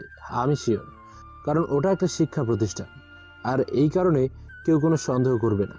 আর আমরা ওর বাড়ি তল্লাশি করলে কিছুই পাবো না, তাই আমি স্টুডেন্টের ছদ্মবেশে ওর ভার্সিটিতে গিয়ে সব কিছু খুঁজে বের করব। আর আমার একটা পার্সোনাল কারণ আছে। স্যার আপনি ব্রিলিয়ান্ট, কিন্তু পার্সোনাল ব্যাপারটি ঠিক বুঝলাম না। ওটা সিক্রেট। এটা বলে আমি রিক্সা নিয়ে ভার্সিটির উদ্দেশ্যে যেতে লাগলাম। ব্যাপারটা বেশ হাস্যকর, তাই না? আসলে আমি এভাবেই স্বর্ণার সামনে যেতে চাই, একটা গরিব ছেলে হয়ে। যদি এইভাবে স্বর্ণা আমাকে ভালোবাসতে পারে তাহলে আমি ওকে আমার সারা জীবন সাথে রাখবো, আর না হয় ওর থেকে দূরে চলে যাব। আমি এগুলো ভাবতে ভাবতে ভার্সিটির সামনে চলে এলাম। এরপর রিক্সা বাইরে রেখেই আমি ভার্সিটির ভেতরে প্রবেশ করলাম। প্রথমে প্রিন্সিপাল স্যারের রুমে গিয়ে আমার পরিচয় দিলাম এবং একটা মিশনের কথা বলে ভার্সিটির ফাইনাল ইয়ারের ক্লাস করার অনুমতি নিয়ে নিলাম, কারণ স্বর্ণা ফাইনাল ইয়ারে। এরপর প্রিন্সিপাল স্যার আমাকে নিয়ে ফাইনাল ইয়ারের ক্লাসে চলে এলেন এবং সকলের সাথে আমার পরিচয় করিয়ে দিলেন। স্বর্ণা আমাকে হঠাৎ করে এইখানে দেখে অনেক অবাক হয়ে যায়, সেটা ওর চেহারা দেখেই বোঝা যাচ্ছিল। স্টুডেন্ট, এই হচ্ছে শ্রাবণ, অনেক ভালো স্টুডেন্ট, নিজের পড়াশোনার খরচ নিজে চালায়, কলেজ টাইমে ক্লাস করে আর বাকি সময় রিক্সা চালায়। আমি আজ পর্যন্ত ওর মতো স্টুডেন্ট কোথাও দেখি নাই, তাই আমি চাইবো তোমরা ওকে তোমাদের ফ্রেন্ড মনে করবে। এরপর প্রিন্সিপাল স্যার বাইরে চলে গেল আর আমি পেছনের সিটে গিয়ে বসে পড়লাম। এভাবে আজকের সবগুলো ক্লাস শেষ হয়ে গেল। আমি ক্লাস শেষ করে যখনই বাইরে বের হলাম তখনই আমার সামনে স্বর্ণা চলে এলো। আমি ভেবেছিলাম আমি নিজেই স্বর্ণার সাথে গিয়ে কথা বলবো, কিন্তু এখানে তো স্বর্ণা নিজেই আমার সামনে চলে এসেছে। সরি ম্যাম, আপনি আমাকে সরি বলছেন কেন? একটা থাপ্পড় দিব। আমি তোমার ম্যাম হই নাকি? তুমি আর আমি একই ক্লাসে পড়ি, তাই নো ম্যাম। ওকে ওকে, কিন্তু আপনি আমাকে সরি বলছেন কেন? কালকের জন্য। আসলে কালকে আমি তোমার সাথে একটু খারাপভাবে কথা বলে ফেলেছি। কোনো ব্যাপার না। আচ্ছা চলো আমরা ওই দিকটায় যেতে যেতে কথা বলি। এবার আমি আর স্বর্ণা হাঁটতে হাঁটতে কথা বলছিলাম, তখনই কোথা থেকে একটা মেয়ে এসে আমাকে ডাক দিল। আমি আর স্বর্ণা দুজনেই মেয়েটার দিকে তাকাই। আমি এর আগে কখনো মেয়েটিকে দেখিনি। হাই, আমি নীলিমা। আর তুমি নিশ্চয়ই শ্রাবণ? কিন্তু আপনাকে তো ঠিক চিনলাম না। আমি তোমার ক্লাসমেট। তোমাকে আমার খুব ভাল লাগে, তাই তোমার সাথে ফ্রেন্ডশিপ করতে চলে এলাম। আমি স্বর্ণার দিকে তাকিয়ে দেখি মেয়েটার চোখ লাল হয়ে আছে। আমি কিছুই বুঝলাম না। আমি নীলিমার সাথে কথা বলতে লাগলাম। এরপর এক পর্যায়ে নীলিমা বলল, শ্রাবণ, তোমার মোবাইল নাম্বারটা আমাকে দাও, রাতে তোমার সাথে কথা আছে। আমি নীলিমাকে আমার মোবাইল নাম্বার দিয়ে দিলাম। এরপর নীলিমা আমার কাছ থেকে চলে গেল, আর তখনই স্বর্ণা আমার দিকে এগিয়ে এলো। ওই, তুই মেয়েটাকে চিনিস? না তো, আজকেই তো দেখলাম। তাহলে এত কথা কিসের? যত পারিস ওই মেয়ের থেকে দূরে দূরে থাকবি। কিন্তু কেন? কারণ এটা বলি স্বর্ণা চুপ হয়ে গেল, আর কিছু না বলে হনহন করে হেঁটে ভার্সিটির বাইরে বেরিয়ে গেল। আর আমি হা করে তাকিয়ে রইলাম, এসব হচ্ছেটা কি আমার সাথে? আমি কিছুই না বুঝতে পেরে বাসায় চলে এলাম। বাসায় এসে সোজা আমার রুমে চলে এলাম। রুমে এসে চুপচাপ বসে থাকি, আর তখনই সাইফুল এসে। স্যার কোনো খোঁজ পেলেন? না, আমি আসলে ভার্সিটিটা ভালো করে খুঁজে দেখতে পারিনি। আজকে প্রথম দিন ছিল তো, তাই দেখতে দেখতে বিকেল হয়ে গেল। আমি প্রতিদিনের মতো আজকেও রিক্সা নিয়ে বেরিয়ে পড়লাম। আমি রাস্তা দিয়ে রিক্সা চালিয়ে যাচ্ছিলাম, তখনই একটা ছেলে আমাকে ডাক দিল। আমি ভালো করে তাকিয়ে দেখি সাকিব। সাকিব এই সময় এখানে কি করে? ওই, ভার্সিটির দিকে যাবি? জি ভাই, যাব। আরে তুই শ্রাবণ না? আজকে তো তোকে আব্বু ক্লাসে নিয়ে এলো। সাকিব রিক্সায় উঠে বলল, জি ভাই, আমি শ্রাবণ। তোর জন্য অনেক মায়া হয়। যাই হোক, ভালো, এইভাবে কাজ করে যা, দেখবি একদিন সব ঠিক হয়ে যাবে। আমি মনে মনে অনেকগুলো গালি দিলাম সাকিবকে, কারণ নিজে এখন আমার সামনে ভালো ভালো উপদেশ দিচ্ছে, আর সে যখন মানুষ খুন করে, তাকে চিন্তাই করে, সেই বেলা কি? আমি মনে মনে এগুলো ভাবতে লাগলাম। ভাই, আপনি এই ভার্সিটিতে গিয়ে কি করবেন? সাকিব আমার দিকে একবার তাকিয়ে বলল। সেটা তোকে দেখতে হবে না, আমাকে একদম ভার্সিটির সামনে নামিয়ে দিবি, এটাই তোর কাজ। আমি চুপচাপ রিক্সা চালাতে লাগলাম। কিছুক্ষণ পরে ভার্সিটির সামনে চলে এলাম। আমি রিক্সা দাঁড় করালাম। সাকিব কিছু না বলেই রিক্সা থেকে নেমে যায়। আমার কাছে কিছু একটা গরমিল লাগে, তাই আমিও রিক্সা থেকে নেমে যাই এবং সাকিবকে ফলো করতে থাকি। এই পর্যায়ে সাকিব ভার্সিটির একদম শেষ রুমে চলে আসে। এদিকটায় সচরাচর কেউ আসে না, আর সব রুমগুলোই লক করা। দেখেই বোঝা যাচ্ছে যে অনেকদিন ধরে খোলা হয় না। আমি মনে মনে ভাবলাম সাকিব এই জায়গায় কি করতে এসেছে। তখনই খেয়াল করি সাকিব একটা রুমের দরজা খুলে ভেতরে প্রবেশ করছে। ভেতরে প্রবেশ করার আগে আশেপাশে ভালো করে তাকিয়ে দেখতে লাগলো, আর একটু হলেই আমাকে দেখে নিত। একটুর জন্য বেঁচে গেছি। সাকিব ভেতর থেকে দরজা আটকিয়ে দিল। আমি চুপি চুপি সেই রুমের সামনে চলে এলাম। এরপর জানালার ফাঁক দিয়ে দেখতে পাই রুমের ভেতরে আরও একটা লোক আছে, কিন্তু লোকটাকে আগে কোথাও দেখিনি। এরপর আমার চোখ যায় রুমের ভেতরে থাকা মালপত্রের দিকে। অনেক টাকার জিনিস এই রুমে রাখা আছে, যেগুলো কয়েকদিন আগেই চুরি হয়েছিল। আমার আর বুঝতে বাকি রইল না যে সাকিব এই লোকটার হয়ে কাজ করে। আমি এগুলো ভাবছিলাম আর রুমের ভেতরে সব কিছু ভালো করে পর্যবেক্ষণ করছিলাম। তখনই সাকিব কথা বলতে শুরু করে। আমি আর দেরি না করেই পকেট থেকে মোবাইল বের করে ক্যামেরা অন করি। ভাই, একটা সমস্যা হয়ে গেছে। কি হয়েছে? ভাই, আমাদের লোকজনের মধ্য থেকে 2 জন নিখোঁজ, আর আমরা যাকে চোরাই মোবাইল সেল করি তাকেও খুঁজে পাওয়া যাচ্ছে না। তোর কি মনে হয় এগুলো কি পুলিশের কাজ?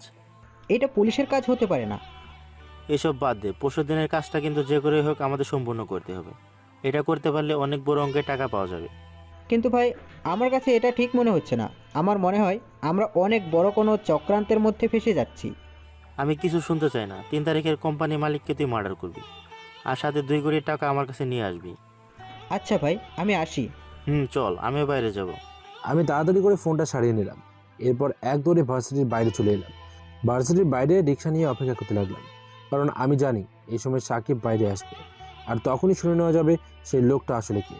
আমার ধারণা ঠিক হলো, সাকিব আর সেই লোকটা আমার কাছে চলে এলো। ওই শ্রাবণ, এদিকে যাবি?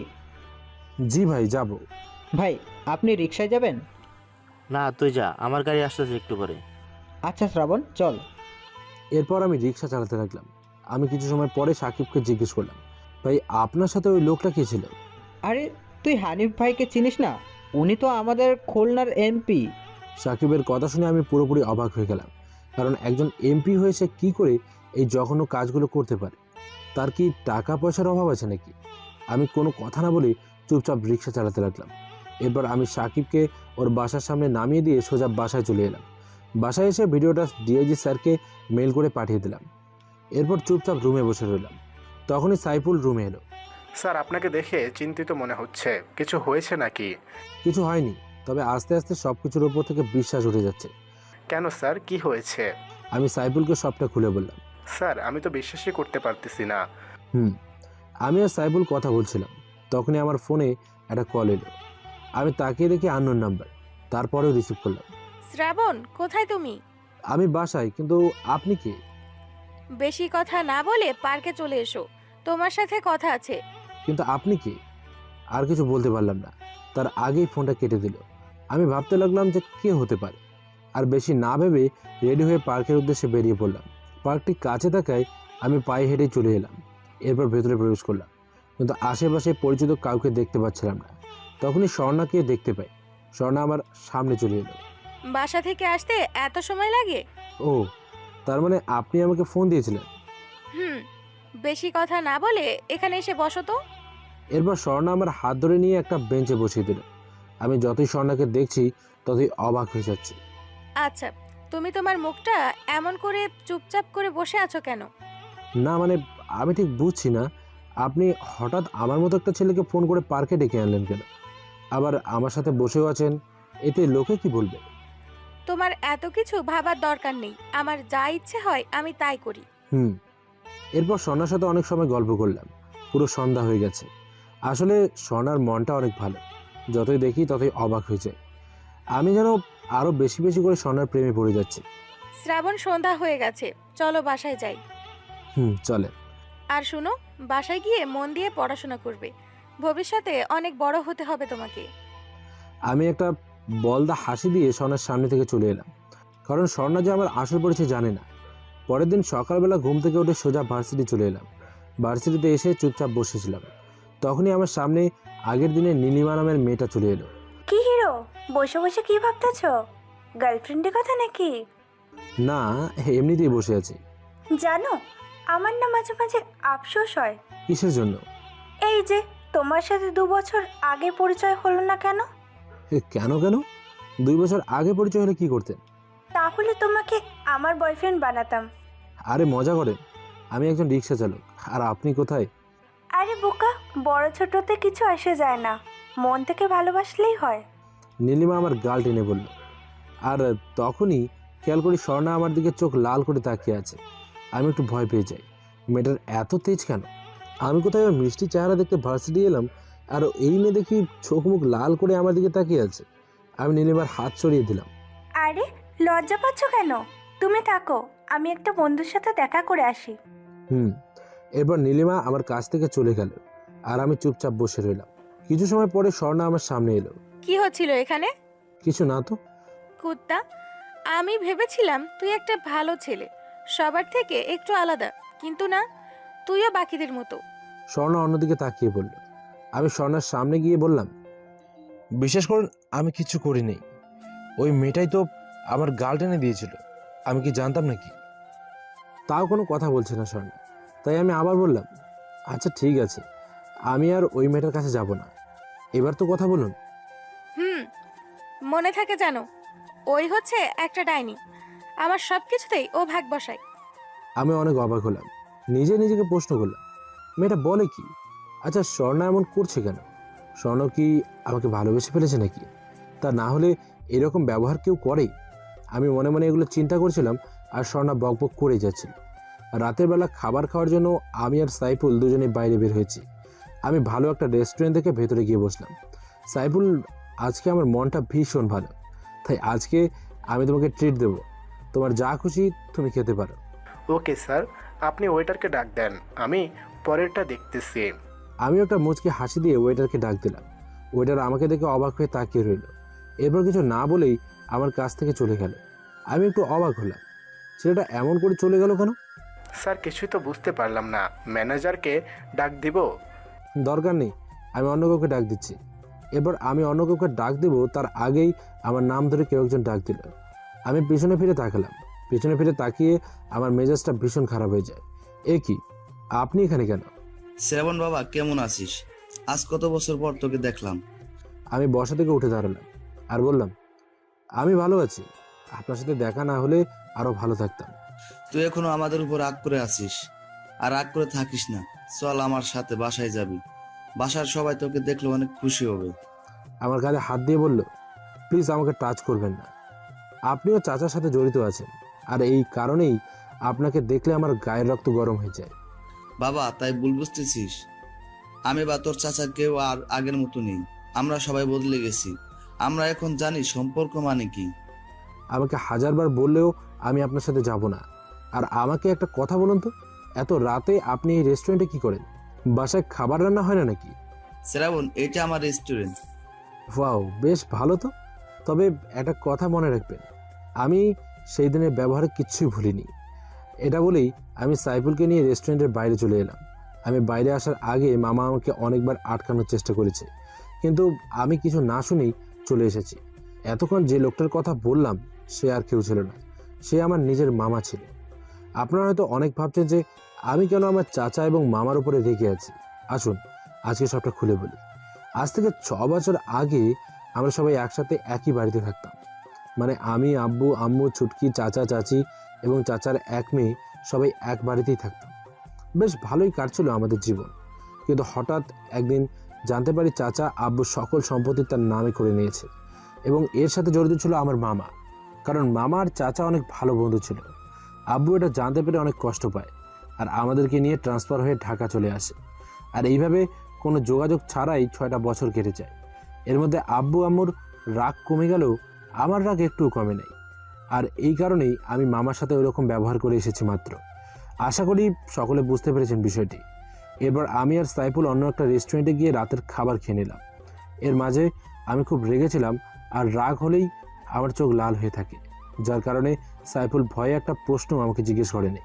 খাবার খাওয়া শেষ করে রাস্তা দিয়ে হেঁটে হেঁটে বাসায় যাচ্ছিলাম, তখনই সাইফুল বলে ওঠে, স্যার লোকটা কে ছিল? আমার মামা। তাহলে তার সাথে এমন ব্যবহার করলেন কেন? আমি এরপর সাইফুলকে সবটা খুলে বললাম। স্যার আমার ধারণা সকল ফ্যামিলিতে এমন একটা চাচা থাকে যে কিনা সম্পত্তি মেরে খাবেই খাবে। আমি জোরে জোরে হেসে দিলাম, কারণ কথাটা অস্থির ছিল। সাইফুল, তোমার কি মনে হয় আমার কি সব কিছু ভুলে গিয়ে আবার ওই বাড়িতে যাওয়া উচিত? স্যার আপনার বাবা মা যখন সবটা ভুলে গিয়েছে তাহলে আপনারও সবটা ভুলে যাওয়া উচিত। ঠিক বলেছে, তবে এইটা নিয়ে পরে ভাববো। আমি আর সাইফুল কথা বলতে বলতে বাসার সামনে চলে এলাম। এরপর আমি আর দেরি না করে সোজা আমার রুমে চলে গেলাম। রুমে গিয়ে মাত্র ফ্রেশ হয়ে বসেছি, তখনই ফোনে একটা কল এলো।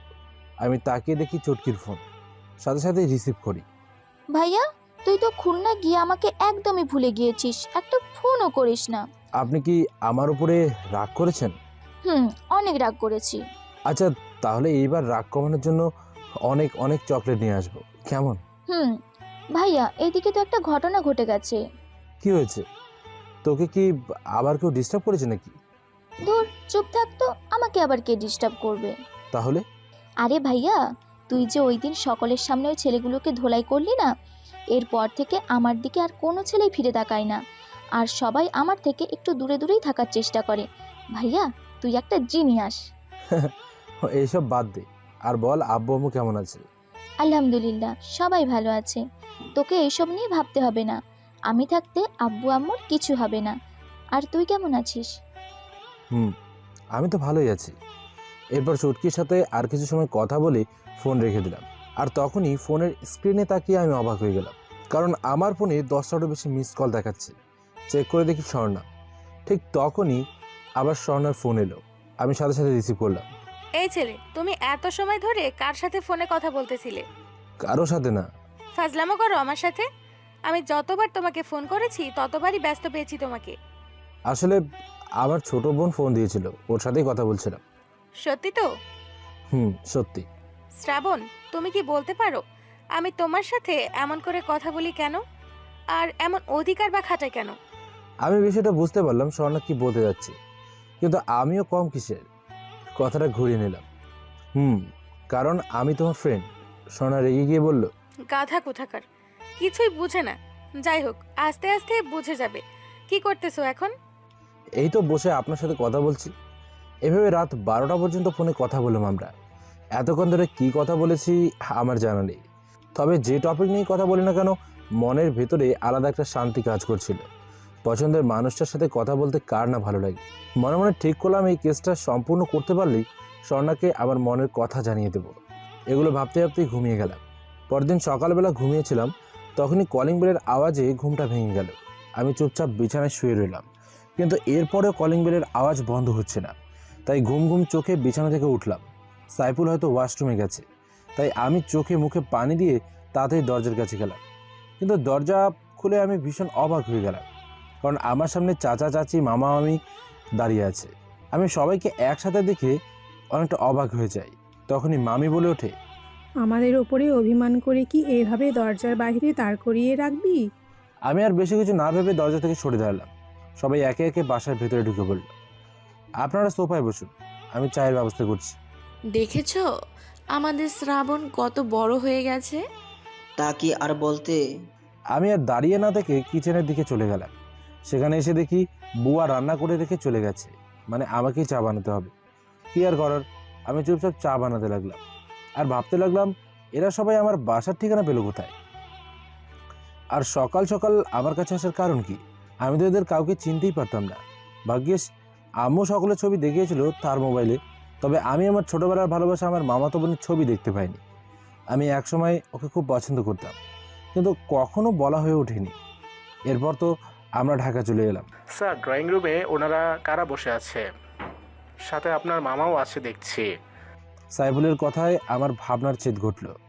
আমি ওকে বললাম, আমার চাচা চাচি আর মামি। স্যার আপনি আগের সব কিছু ভুলে যান, কারণ তারা হয়তো তাদের ভুল বুঝতে পেরেছে, আর সেই কারণেই তো তারা সকাল সকাল আপনার সাথে দেখা করতে এসেছে। আপনি একটু ঠান্ডা মাথায় ভেবে এরপর কথা বলুন সকলের সাথে। এরপর আমি সকলের সামনে চা নিয়ে গেলাম। একে একে সবাইকে চা এবং বিস্কুট সার্ভ করে দিলাম। আমি চুপচাপ দাঁড়িয়ে রইলাম সকলের সামনে। আপনারা হঠাৎ আমার কাছে কেন? আমি কি আমার ভাগ্নের কাছে আসতে পারি না? আসতে কে বারণ করেছে? কিন্তু আপনার জামাই তো আবার টাকা ছাড়া কারো কাছে আসে না। মামা আমার কাছে উঠে এসে আমার কাঁধে হাত রেখে বলল, বাবা, আমি জীবন অনেক ভুল করেছি আর সেগুলোর পরে উপলব্ধ করতে পেরেছি, কিন্তু বিশ্বাস কর আমি আর পারতেছি না। আব্বুকে আম্মু কতদিন সামনাসামনি দেখে না, শত হলো তো আমার নিজের বোন, আর তুই আমার একমাত্র ভাগ্নে। আজ এত বছর পর তোকে দেখলাম, এখন তুই যদি বলিস তাহলে আমি তোর পায়ে পড়তে রাজি আছি, তবুও প্লিজ আমাদের ক্ষমা করে দে। আমি মামির চোখের দিকে তাকিয়ে দেখি তার চোখে হালকা পানি, শাড়ির আঁচল দিয়ে মুছে নিল। আমি চুপচাপ দাঁড়িয়ে রইলাম। তখনই চাচা আমার সামনে চলে এলো। তুই হয়তো ভাবতে পারিস তোর চাচা শুধু তার নিজেরটা নিয়েই আজীবন ভেবে গেছে। হ্যাঁ, একটা সময় ছিল যখন আমি নিজেরটা ছাড়া আর কিছুই ভাবতাম না। কিন্তু বিশ্বাস কর, আমি যখন বুঝতে পারি টাকার থেকে সম্পর্ক মূল্য অনেক বেশি, সেই দিন থেকে আমি মনে মনে অনেক লজ্জিত। আমার কাছে কখনো ভাইয়ার সামনে যেতে পারি নাই, শুধুমাত্র আমার নিজের কারণে। কি মুখ নিয়ে যেতাম ভাইয়ার সামনে? আমার কি কোনো মুখ ছিল? আমি আর পারতেছি না শ্রাবণ, তুই আমাদের সবাইকে মাফ করে দিয়ে আমাদের সাথে চল। এতদিন সিআইডিতে কাজ করে এতটুকু অন্তত বুঝতে পারি যে কোনটা নাটক আর কোনটা সত্যি। আমি আর বেশি সময় নিলাম না। তোমরা কি সবাই পাগল হয়ে গেলে নাকি? মামা, তোমাকে বলি, নিজের ভাগ্নের কাছে কেউ বোকার মতো মাপ চায়? আর চাচি, তুমিও নিজের ভাইয়ের ছেলের কাছে মাপ চাও? আমার মুখে এমন কথা শুনে সবাই দাঁড়িয়ে গেল আর একসাথে হেসে দিল। মামি আর চাচি এসে তো আমাকে প্রায় জড়িয়ে ধরল। হয়েছে, আমার তো দম বন্ধ হয়ে আসছে, এইবার তো ছেড়ে দাও। সবাই হেসে দিল। মামি আর চাচি আমাকে ছেড়ে দিল। এরপর সোফায় গিয়ে বসলো। শ্রাবণ, তুই এত লেট করে ঘুম থেকে উঠিস কেন? আর চুলগুলো কত বড় হয়ে গেছে, শরীরে ঠিকঠাক যত্ন নিস না কেন রে? আসলে এখন একটা বিয়ে দিলে এইসব ঠিক হয়ে যাবে। কি বলিস শ্রাবণ, তোর জন্য মেয়ে খুঁজতে হবে নাকি? আরে তোমরা এগুলো কি শুরু করেছো? আমার কি বিয়ের বয়স হয়েছে নাকি? সবাই একসাথে হেসে দিল। এভাবে অনেক সময় গল্প করলাম সকলের সাথে। আজকে অনেক হ্যাপি লাগছে, কারণ এত বছর পরে পরিবারের সকলকে ফিরে পাবো, এটা আমার কল্পনার বাইরে ছিল। শ্রাবণ, তোর সবকিছু গুছিয়ে নে। তুই এখন এই মুহূর্তে আমাদের সাথে বাসায় যাবি। তোকে ছাড়া বাসাটা মরুভূমি মনে হয়। চাচু, আমি এখন যেতে পারবো না, আমার কাজ আছে। ভালো কথা মনে করেছিস তুই। এখন কি করতেছিস? আবুর কাছে জিজ্ঞেস করলে সে শুধু এড়িয়ে যায়, আমাকে বলে না যে তুই কি করিস। সবাই আমার দিকে তাকিয়ে আছে। সবাই হয়তো জানতে আগ্রহী যে আমি কি করি। আমি হেসে বললাম, আপাতত রিক্সা চালাই আর তার সাথে পড়াশোনা করি। সবাই আমার কথা শুনে অনেক অবাক হয়ে যায়, কিন্তু মামি আমার কাছে এসে আমার কান টেনে বলে, হাজলামো করতেছিস আমাদের সাথে? সত্যি করে বল তো, তুই কি করিস? তোর মতো রাগী ছেলে হুট করে খুলনা আসা মানুষ না, নিশ্চয়ই কোনো কাজে এখানে এসেছিস। সত্যি করে বল। এটা দেখে সবাই একসাথে হাসতে লাগলো। সাইফুলের দিকে তাকিয়ে দেখি ওই ব্যাটাও হাসছে, আর এদিকে আবার ব্যথাও করছিল। তাই আমি বললাম, উফ মামি, ব্যথা লাগছে, আগে কান ছেড়ে দাও, তারপর বলছি। এরপর মামি আমার কান ছেড়ে দিল। এইবার বল। আমি আসলে ঢাকা তদন্ত বিভাগের সিআইডি অফিসার, আপাতত সিনিয়র ইন্সপেক্টরের পদে আছি। আমার কথা শুনে সবাই অবাক হয়ে যায়, শুধু সাইফুল বাদে। এর মানে আমি এতক্ষণ একজন সিআইডি অফিসারের কান ধরেছিলাম? জি না, আপনি তো আপনার ভাগ্নের কান ধরেছিলেন। সবাই একসাথে হেসে দিল। শ্রাবণ, তুই আমাদের বংশের নাম উজ্জ্বল করতেছিস। আসলে ভাইয়া তার ছেলেকে মানুষের মতো মানুষ করতে পেরেছে। আরে তোমরা বাদ দাও তো এইসব হাবিজাবি প্রসঙ্গ, আমার ভালো লাগছে না। আর একটা কথা। কি কথা?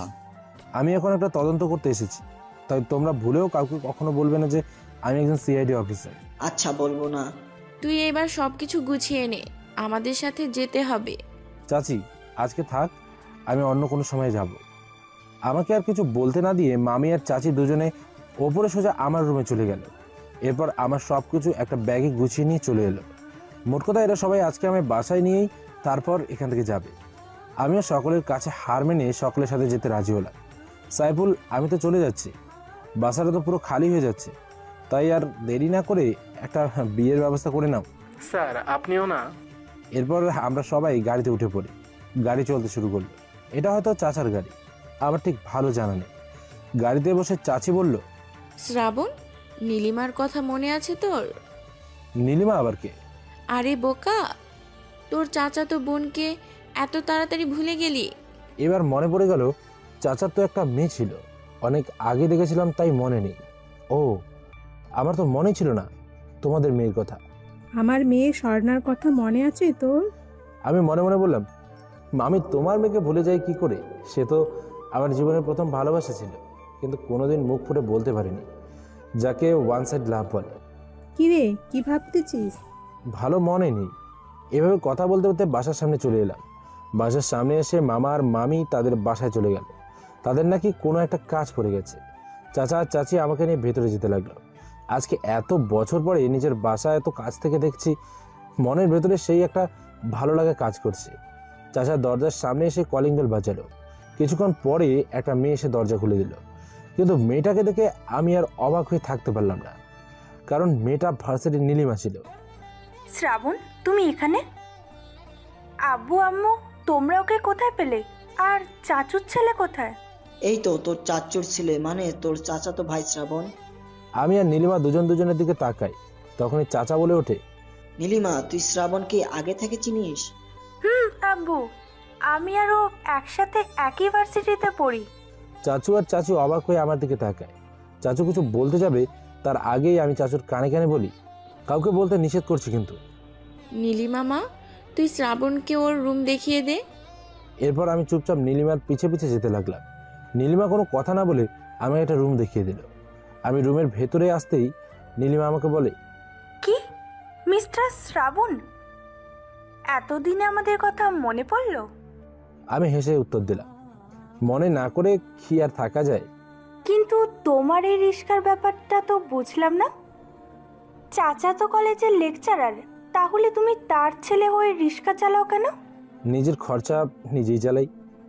Good, very good. তুমি ফ্রেশ হয়ে নিচে চলে আসো, আমি তোমার জন্য নিচের হাতে রান্না করছি, এসে খেয়ে দেখো কেমন হয়েছে। আচ্ছা তুমি যাও, আমি একটু পরে আসছি। এরপর ফ্রেশ হয়ে নিচে এসে সকলের সাথে ব্রেকফাস্ট করে নিলাম। আজকের সকালটা সত্যি আমার জন্য বেস্ট ছিল, কারণ এত বছর পরে সকলের সাথে বসে খাবার খেতে পারছি। প্রচুর মজা হয়েছে খাবার টেবিলে বসে। আব্বু আমার ছুটকি থাকলে আরও ভালো হতো। রাতের বেলা নিজের রুমে বসে ল্যাপটপে মুভি দেখছিলাম, কারণ আজকে মেজাজটা অনেক ফুরফুরে আছে। তখনই মোবাইলে আম্মুর কল এলো। আমি সাথে সাথে রিসিভ করলাম। হ্যাঁ আম্মু বলো। কি খবর কি তোর? বেশ ভালোই তো আছিস মনে হয়। আম্মু খুব ভালো আছি। আর তোমরা? ভালো থাকবো না? এই, তুই আমাদেরকে বললি যে বাসায় যাবি না, তাহলে এখন কেন গেছিস? আমাদের বললে কি হতো, আমরা সবাই মিলে একসাথে যেতাম। আম্মু আসলে আমি নিজেও জানতাম না যে আমি বাসায় আসবো, কিন্তু সকলের অনুরোধে আসতে হলো। আর এসে তো খুব ভালোই লাগছে। ভালো করেছিস। জানিস তোর আব্বু কতটা খুশি হয়েছে? আমরা ঠিক করেছি আমরাও খুলনা চলে আসব, তাই এখন থেকে সব কিছু গোছানো শুরু করে দিয়েছি। ভালো করেছো, আমরা সবাই মিলে এক জায়গায় থাকলে অনেক ভালো হবে। এরপর আরও কিছু সময়ে আম্মুর সাথে কথা বলে ফোন রেখে দিলাম। এভাবে আজকের দিনটা কেটে গেল। অবশেষে সেই দিন চলে এলো। আজকে সাকিব বড় একটা ছিনতাই করতে চলেছে, সাথে চতুর্থ মার্ডার। সকালবেলা ঘুম থেকে উঠেই আমি বাসা থেকে বেরিয়ে যাই। এরপর সোজা খুলনা সিআইডি অফিসে চলে যাই। আমি অফিসের ভেতরে ঢুকে দেখি সবাই বসে বসে গল্প করছে। আমাকে দেখে একজন অফিসার বলে উঠলো, আপনি কে আর কারো পারমিশন ছাড়া এভাবে অফিসের ভিতরে ঢুকছেন কেন? অফিসের সবাই আমার দিকে তাকিয়ে আছে, হয়তো বোঝার চেষ্টা করছে আমি কে। আমি চুপচাপ দাঁড়িয়ে সকলের দিকে লক্ষ্য করতে লাগলাম। তখনই আবার বলে উঠলো, কি হলো, কথা বলতেছেন না কেন? আমি এইবার কিছু বললাম না। পকেট থেকে আমার সিআইডি কার্ডটা বের করে আমার সামনে থাকা টেবিলের উপর রাখলাম। আমার সামনে থাকা একজন অফিসার কার্ডটা ভালো করে দেখতে লাগলো, আর দেখেই বুঝতে পারলো আমি কে। সে সাথে সাথে বলে উঠলো, স্যার আপনি এখানে? আর এই সময়? অফিসে যারা ছিল সবাই দাঁড়িয়ে গেল। আমি সবাইকে উদ্দেশ্য করে বললাম, এই শহরে এসেছি অনেকদিন হয়ে গেছে। আপনারা তো জানেন আমি কি কারণে এখানে আসতে পারি। পুরো বাংলাদেশ গরম হয়ে আছে শুধুমাত্র এই 3টি মার্ডারের কারণে, আর সেটাই ঠান্ডা করতে আমার এখানে আসা। সবাই চুপ করে রইল। এতদিন আমি ছদ্মবেশে ছিলাম, আর এইভাবে অনেক কিছু খুঁজে বের করেছি। আর আজকে আমি অপরাধী ধরতে যাচ্ছি। আমার মুখে এমন কথা শুনে সবাই একসাথে বলে উঠলো, স্যার খুনি কে আর কতজন? সেটা আজকে রাতেই দেখতে পেরে যাবেন। আর একটু পরে ঢাকা থেকে 15 জনের একটা টিম আসবে এখানে। তাদের সাথে আপনারাও থাকবেন। আমি কোনো রিস্ক নিতে চাই না। আজকে যে কোনো মূল্যে আমার অপরাধীকে চাই। স্যার আমাদেরকে কি করতে হবে? একটু অপেক্ষা করুন, আগে ঢাকার টিম এখানে এসে উপস্থিত হোক, এরপর আমি সব কিছু খুলে বলছি। সন্ধ্যার একটু আগে ঢাকা থেকে 15 জনের একটা টিম আমাদের খুলনা অফিসে আসে। এরপর সকলকে নিয়ে একটা মিটিংয়ের আয়োজন করি। আমি মিটিং রুমে বসে সকলের সামনে প্রজেক্টরের পর্দায় একটা ছবি দেখাই। ছবিটি হলো সাকিবের। এরপর বলতে শুরু করি, এই যে যার ছবি আপনারা দেখতে পাচ্ছেন, এর নাম হচ্ছে সাকিব, খুলনা শহরের সবচেয়ে বড় ভার্সিটির প্রিন্সিপালের ছেলে। সাকিব এই সবগুলো মার্ডার করেছে, আর এর যথেষ্ট প্রমাণ আমার কাছে আছে। আপনাদের সকলের সামনে তার প্রমাণ রাখা আছে, আপনারা চাইলে দেখতে পারেন। এরপর সকলে কাগজ দেখে অবাক হয়ে আমার দিকে তাকিয়ে রইল। আমি আবার বলতে শুরু করলাম, আপনারা আবার এটা ভাববেন না যে সাকিব এই মার্ডারগুলোর মূল। আসলে এটা আপনাদের ভুল ধারণা। সাকিব একজনের হয়ে কাজ করে, আর তাকে আপনারা সকলেই ভালো করে চিনেন। এরপর আমি প্রজেক্টরের পর্দায় খুলনার এমপি এর ছবি দিলাম। ছবিটা দেখেই সবাই অবাক হয়ে গেল, আর এখানে উপস্থিত থাকা সকলেই একে অপরের সাথে কথা বলতে লাগলো। আমি আবার বললাম, চিন্তার কোনো কারণ নেই, এটারও প্রমাণ আমার কাছে আছে। আমি এরপর সাকিব আর এমপি এর ভিডিও চালিয়ে দিলাম, যেটা আমি ভার্সিটিতে গিয়ে তুলেছিলাম। সবার কাছে এবার সবটা একদম পরিষ্কার হয়ে গেল। আমি চাইলে এখনই গিয়ে এমপিকে গ্রেপ্তার করতে পারি, কিন্তু আমি সেটা করব না। আমি আরও শক্ত প্রমাণ জোগাড় করতে চাই। মানে সাকিবকে গ্রেপ্তার করে এরপর আমি খুলনার এমপি মানে মেইন কালিপ্টকে গ্রেপ্তার করব। আমার কথা শুনে একজন অফিসার দাঁড়িয়ে বলে উঠল, স্যার তাহলে এবার আমাদের কি করতে হবে? Please take your seat. আজকে সাকিব অনেকগুলো ছেলেপেলে নিয়ে বের হবে, কারণ সাকিব জানে আজকে ওর উপরে পাল্টা হামলা হতে পারে। তাই আমিও আর কোনো রিস্ক নিতে চাই না। আমাদের টিমে মোট 20 জন থাকবে। আপনারা সবাই আমার বলা লোকেশন অনুযায়ী রাস্তার পাশে লুকিয়ে থাকবেন, আর যখনই আমি ফোন করে আপনাদের বলবো ঠিক তখনই হামলা করবেন। তবে একটা জিনিস মাথায় রাখবেন, সাকিবকে আমার জীবিত চাই। Okay sir. এবার আরও কিছু গুরুত্বপূর্ণ কথা বলে মিটিং শেষ করলাম। আমার কথা অনুযায়ী সকলে যে যার পজিশন নিয়ে নিল আগে থেকে। রাত তখন 2:59। আমি সকলকে ফোন করে অ্যালার্ট করে দিই, কারণ সাকিবের কথা অনুযায়ী রাত 3টার সময় সে এই কাজটা করতে চলেছে। আমি অফিসে বসে আছি আর ভাবছি আমার প্ল্যানটা কি ঠিকঠাক মতো কাজ করবে কি না। প্রায় রাত 4টার সময় আমার কাছে একটা ফোন আসে। আমি তাড়াতাড়ি রিসিভ করি। হ্যালো স্যার, আমরা সাকিবকে ধরতে সক্ষম হয়েছি। তবে কি স্যার, আমাদের ভিতরে 3 জন আহত হয়েছে। আমরা তাদেরকে ফরেনসিক ল্যাবে পাঠিয়ে দিয়েছি। স্যার, সাকিবের সাথে মোট 8 জন ছিল, ওরা সবাই গুলিতে মারা গিয়েছে। অবশেষে সাকিব ভয়ে আত্মসমর্পণ করে, আর আমরা সাকিবকে জীবিত ধরতে সক্ষম হই। আমি শুনে অনেক খুশি হয়ে যাই আর বলি, আচ্ছা তোমরা সাকিবকে অফিসে নিয়ে আটকে রাখো, আমি বাসায় যাচ্ছি। সকালবেলা আমি অফিসে এসে বাকি সব কিছু করছি। Okay sir. এরপর আমি সোজা বাসায় চলে যাই, কারণ আমার প্রচুর ঘুম পাচ্ছিল। পরের দিন সকাল সকাল আমি অফিসে চলে আসি। স্যার, সাকিবকে আমরা ওই দিকে আটকে রেখেছি। আচ্ছা। এরপর আমি সাকিবের কাছে যাই। সাকিব আমাকে এখানে দেখেই দাঁড়িয়ে যায় আর অবাক হয়ে জিজ্ঞেস করে, শ্রাবণ তুই এখানে? আমি একটা হাসি দিয়ে আমার কার্ডটা সাকিবের দিকে ঠেলে দিই। সাকিব কার্ডটা দেখে আমার দিকে অবাক হয়ে তাকায় আর বলে, তুই না রিক্সাওয়ালা? আমি জোরে জোরে হেসে বলি, ছদ্মবেশী রিক্সাওয়ালা। সাকিব হাঁ করে আমার দিকে তাকিয়ে থাকে, আর আমি হাসতে হাসতে সাকিবের কাছ থেকে চলে আসি। এবার আমি পুলিশ নিয়ে খুলনার এমপি এর অফিসের উদ্দেশ্যে রওনা দিই, কারণ আজকে এখনই গ্রেপ্তার করার পারমিশন পেয়ে গেছি। আমি এমপি অফিসের সামনে যখন পুলিশ নিয়ে আসি, তখন সেখানকার সিকিউরিটি গার্ড আমাদের আটকায়, কিন্তু আমরা কিছু না শুনে ভেতরে চলে যাই। হঠাৎ করে পুলিশ আর আমাকে এমপি সাহেব তার রুমে দেখে একটু অবাক হয়ে যায় আর বলে, এ কি অফিসার, আপনারা এমন সময় আমার এখানে কি করেন? আমি এমপির দিকে অ্যারেস্ট ওয়ারেন্ট এগিয়ে দিই আর বলি, তোর খেল খতম, আর এইবার আমার সাথে চল। এটা বলে আমি এমপির জামার কলার ধরে টানতে টানতে বাইরে নিয়ে আসি। সাথে সাথে রাস্তার লোকজন ভরে যায়, আর তার সাথে প্রেসের লোকজনও চলে আসে। সকলের মুখে একটাই প্রশ্ন, কি কারণে এমপিকে গ্রেপ্তার করা হলো। আমি সকলের সামনে সবটা খুলে বলি। প্রথমে কেউ বিশ্বাস করতে চায় না, এরপরে যখন ভিডিওটা বের করে দেখাই তখন সবাই বিশ্বাস করে, আর এমপিকে ধিক্কার জানতে লাগলো। এভাবে আজকের দিনটা কেটে যায়। সাকিব আর এমপিকে আইনের হাতে তুলে দিয়ে আমি বিকেলবেলা বাসায় আসি। সকলে মোটামুটি আমাকে টিভিতে দেখেছে, তবে আসল দুজন মানুষই এই সম্পর্কে কিছু জানে না। তারা দুজন হচ্ছে স্বর্ণা এবং নীলিমা। পরের দিন শান্তিতে ঘুমিয়েছিলাম, তখনই আমার শান্তির ঘুমটা ভেঙে গেল। আমি ঘুম চোখে তাকিয়ে দেখি নীলিমা। আমি নীলিমার দিকে রাগীভাবে তাকিয়ে বললাম, এত সকাল সকাল আমাকে ডাকছো কেন? আরে তাড়াতাড়ি ঘুম থেকে ওঠো, তোমার মামা মামি এসে গেছে তোমার সাথে দেখা করতে। তাদের সাথে একদিন আগেই আমার কথা হয়েছে, তুমি প্লিজ আমাকে একটু ঘুমোতে দাও। এই কদিন ভালোভাবে ঘুমোতেই পারিনি। আরে শুধু তারা এলে তো হয়ে যেত, তোমার মামাতো বোন স্বর্ণাও এসছে তোমার সাথে দেখা করতে, ছাদে তোমার জন্য অপেক্ষা করছে, তাড়াতাড়ি যাও। মামাতো বোনের কথা শুনে ঘুমটা ভেঙে গেল, কারণ একটা সময় আমি স্বর্ণাকে খুব ভালোবাসতাম। অনেক দিন হয়েছে স্বর্ণাকে দেখি না, সেই কবে ছোটবেলায় দেখেছি ভালো করে ওর চেহারাটাও মনে নেই। এই তো আমি জানতাম যে স্বর্ণার কথা বলেছে অমনি ঘুমটা ভেঙে গেল, কাহিনী কি?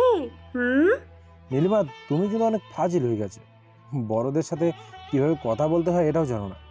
ওরে আমার বড় ভাই রে, তুমি আমার থেকে বেশি হলে 1 বছরের বড়। বড় তো বড়ই। আমি আর কিছু না বলে ফ্রেশ হতে চলে গেলাম, আর নীলিমাও আমার রুম থেকে বেরিয়ে চলে গেল। ফ্রেশ হয়ে এসে আমি রেডি হয়ে তাড়াতাড়ি ছাদের দিকে যেতে লাগলাম। ছাদের কাছে এসে দেখি একটা মেয়ে দাঁড়িয়ে আছে, আশেপাশের পরিবেশ দেখছে হয়তো, কিন্তু মেয়েটার মুখ এখনো দেখা যাচ্ছে না। তাই আমি আস্তে আস্তে আমার মামাতো বোন স্বর্ণার কাছে চলে গেলাম। এরপর স্বর্ণা টের পেল না যে ওর পিছে কেউ দাঁড়িয়ে আছে, তাই আমি হালকা করে একটা কাশি দিলাম। এবার স্বর্ণা আমার দিকে ফিরে তাকালো, কিন্তু আমি স্বর্ণাকে দেখে বিশাল বড় একটা শক খাই। আমার তো মাথা কাজ করা বন্ধ হয়েছে, আর স্বর্ণারও একই অবস্থা, কারণ আমি বর্তমানে যে স্বর্ণাকে মনে মনে পছন্দ করি সেই স্বর্ণাই আমার সামনে দাঁড়িয়ে আছে এখন। মানে স্বর্ণা আমার মামাতো বোন, আর এটা আমার জানা ছিল না। না জানারই কথা, অনেক আগে দেখেছিলাম স্বর্ণাকে। আমি অবাক হয়ে সব কিছু ভাবতে লাগলাম। তখন স্বর্ণা বলে উঠল, শ্রাবণ তুমি এখানে কেন? কারণ আমি তোমার ফুফাতো ভাই শ্রাবণ।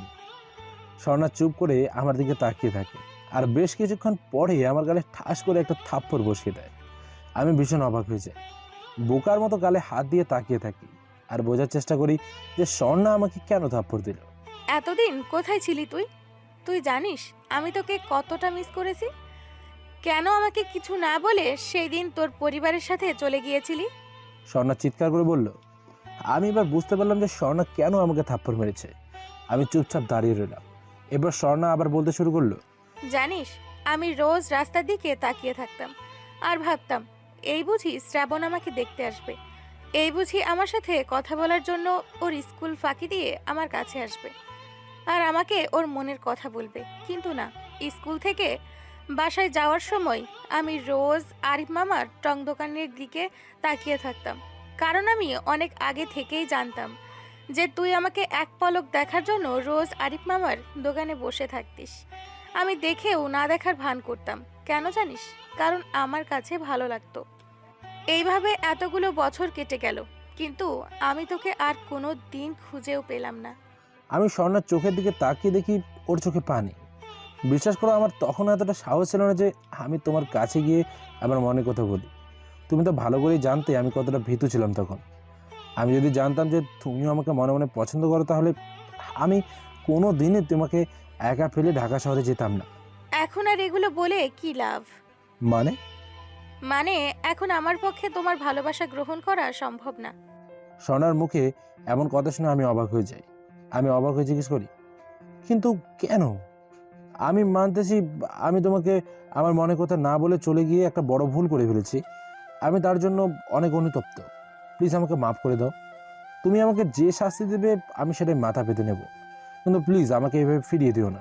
শ্রাবণ প্লিজ আমাকে এইভাবে বলো না, আমি কোনোভাবেই আর তোমার হতে পারবো না। কিন্তু কেন? আমার দোষ কি? আর কারণটা তো প্লিজ বলো। আমি একজন রিক্সা চালক, এই কারণে কি তুমি আমাকে ফিরিয়ে দিচ্ছ?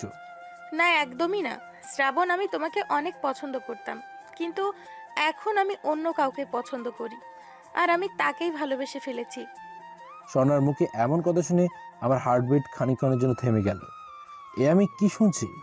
আমি ছোটবেলায় যাকে হারিয়ে ফেলেছিলাম, আজ এত বছর পরে তাকে এত কাছে পেয়েও হারিয়ে ফেললাম। আমার চোখ দিয়ে দুবোটা পানি গড়িয়ে পড়ল। তখনই স্বর্ণা বলে উঠল, প্লিজ শ্রাবণ, তুমি আমাকে ভুলে যাও। আমি যে অন্য কাউকে পছন্দ করি, তুমি আমার রাস্তা থেকে সরে গেলে আমি খুব খুশি হব। আমি আমার চোখের পানি মুছে নিলাম। এরপর একটা কষ্টের হাসি দিয়ে বললাম, আমি তোমাকে অনেক ছোট থেকেই ভালোবাসতাম, আর এখনও ভালোবাসি, আর ভবিষ্যতেও ভালোবেসে যাব।